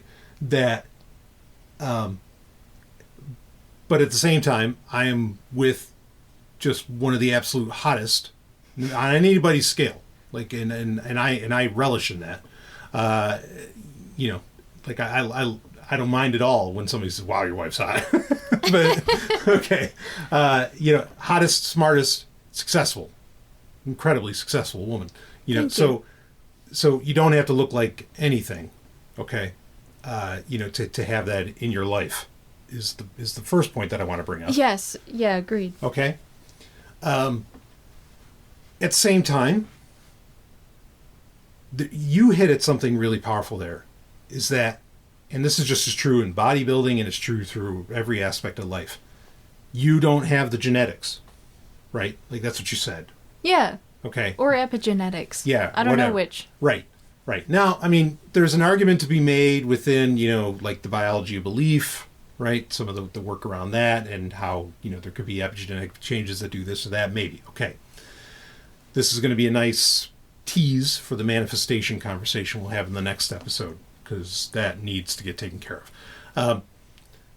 But we're basically given this message, you know, like we're told anger is bad, we're told these things are bad. One of the things we're told is that, you know, everybody's the same, right? But that's not true. Okay, there are genetic differences. You know, like in the fitness industry, like there are people who have the genetics to do an incredible, you know, to do whatever, 4 or 5 second mile, whatever, not second mile, but a 4-minute mile. Right, a 4-minute mile or That's whatever. incredibly rare. Yeah, like, exactly. You have to be sprinting the entire mile. Yeah, but probably the difference, talent is a factor, but probably the difference is genetics somewhere. Yes. Something within that. I mean, if it makes you feel better, let's talk about horses, right? How did Secretariat win so many fucking races? Well, when Secretariat died and they cut him open, his heart, that horse's heart was fucking gigantic. Like, it was crazy. So, of course, he could do those races. And he had endurance that blew away other horses. Why? Because his heart was huge, you know, and he just had that amazing cardiovascular ability. And so that's the part we don't get taught, is that, like, look, and it's not saying necessarily that, oh, little Johnny, no, he's just better than you. It's just respecting, and the part we miss is, and appreciating our genetic differences. You know, and how each of those brings in something new and some other ability. And we don't have, instead of having this appreciation for someone else's abilities or someone else's this or that, instead we have a jealousy. And again, this might kind of sound like I'm double speaking on, like, wait, but I thought hate was good. Well, I'm not saying jealousy is good, but no, jealousy really doesn't, it's not a helpful experience. No. Right. No, it's not. And I think you really hit at it, is that I don't think we're, from children to adults, I don't think we're taught enough just how big a factor genetics play in fucking anything. That doesn't, just because somebody has genetics that allows them to have certain hips or bigger muscles or whatever, that doesn't make them a worthier person. Okay, like that's, we got to be really clear on that. It just like, makes them a as different person. It just makes them different. But as soon as you said genetic, I was like, that's the message that's not being told. Is that you're, I mean, yes, there's photoshopping, there's all the shit that's happening. But if we could just say to kids, like, look, there is such a thing as a genetic lottery, and we all win it in different ways. Yeah. You know, and I think there's a real beauty in radical self-acceptance. Yeah. And not needing to be jealous of anyone else for how they were born. Yeah. And just accepting who you are as a person and being happy with that and making the best of it. Make the best of it, though. Yes. Yeah, absolutely. You know, don't acquiesce. It's not about giving up. It's about, okay, well, this is what I can. This is what I am. And so here we go. Here's going to be the best me. In whatever shape that takes. Like, I'm not the most shapely person, but I have great legs. Oh, holy fuck. Those things, it's like you just had them lengthened. They go all the way up. Your legs are phenomenal. Thank you. Oh, man. I'm just saying, you know, like, there's still things to relish in, even though I'm not a perfectly shaped human being according to modern beauty standards. You are... Which, let me just say, those change incredibly from decade to decade. So what do they even mean? Yeah. Nothing. It's more of a trend thing than it is, you know, an innate attraction that people have to certain things. Right. And you can try to justify it however you want, like better reproductivity or something like that. But I think there have been trends throughout human history that have nothing to do with that. Yeah. I mean, and it's just about like wealth or strength or, you know, fitness. Yeah.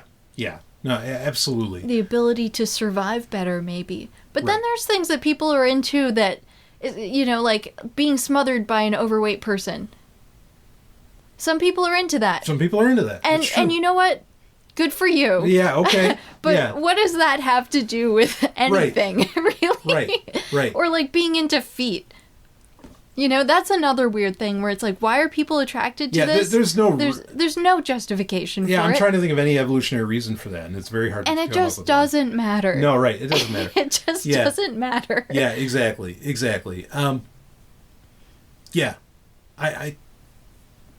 just doesn't matter. It's okay to get, you know, like to get inspired, and even with anger and hate and things like this and judgment and all that, you know, to want to be the better version of you. But yeah, you're you. And that's all right. The other person, they are what they are. But yeah, boy, I really think you hit on something there, though, because that's something we're just not taught. That, like, look, sometimes there's nothing you can do about it, and it's just genetics. Again, we all win in the genetic lottery. We just win different lotteries. We just win in different ways. Mm-hmm. So, okay, unless you go for plastic surgery, which... Yeah, that's even more sad when people do edit their own bodies to match up more with whatever current body standards are in place. Yeah, because that's really, I think, an expression of maybe a certain form of insecurity. Right. Or, needing that validation from other people. Yeah. And, anything here, and here's a very key point. Anything that is fake on a long enough timeline will be discovered as fake. And there's only one reaction to fake. And generally that's disgust. Like, really,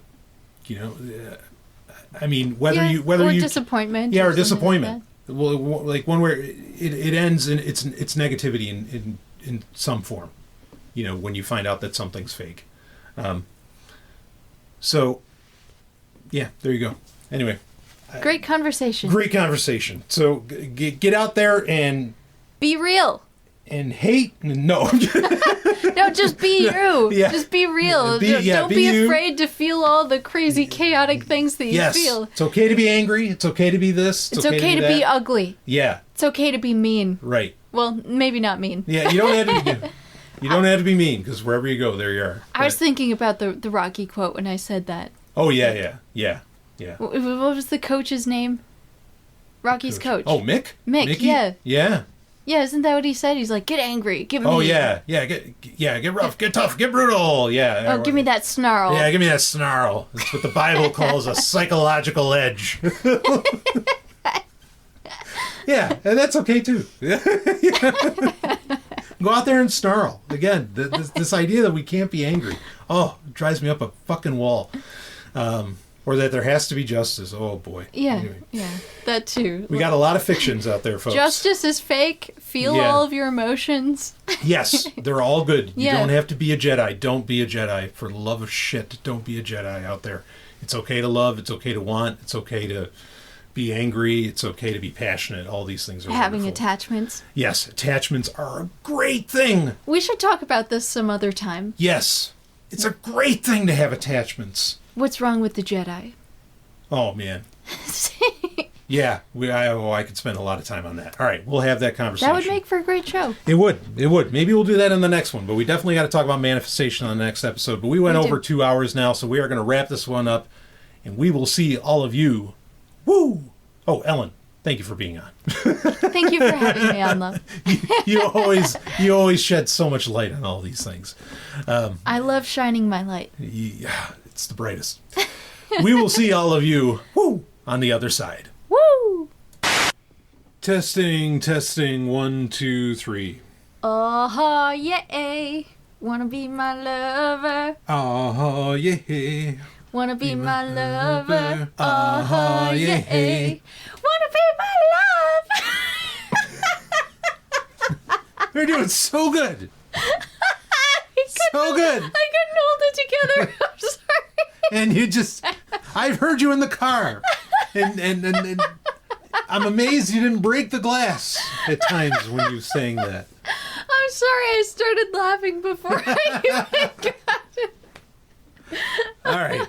We're going to leave it all to their imaginations. Let's go.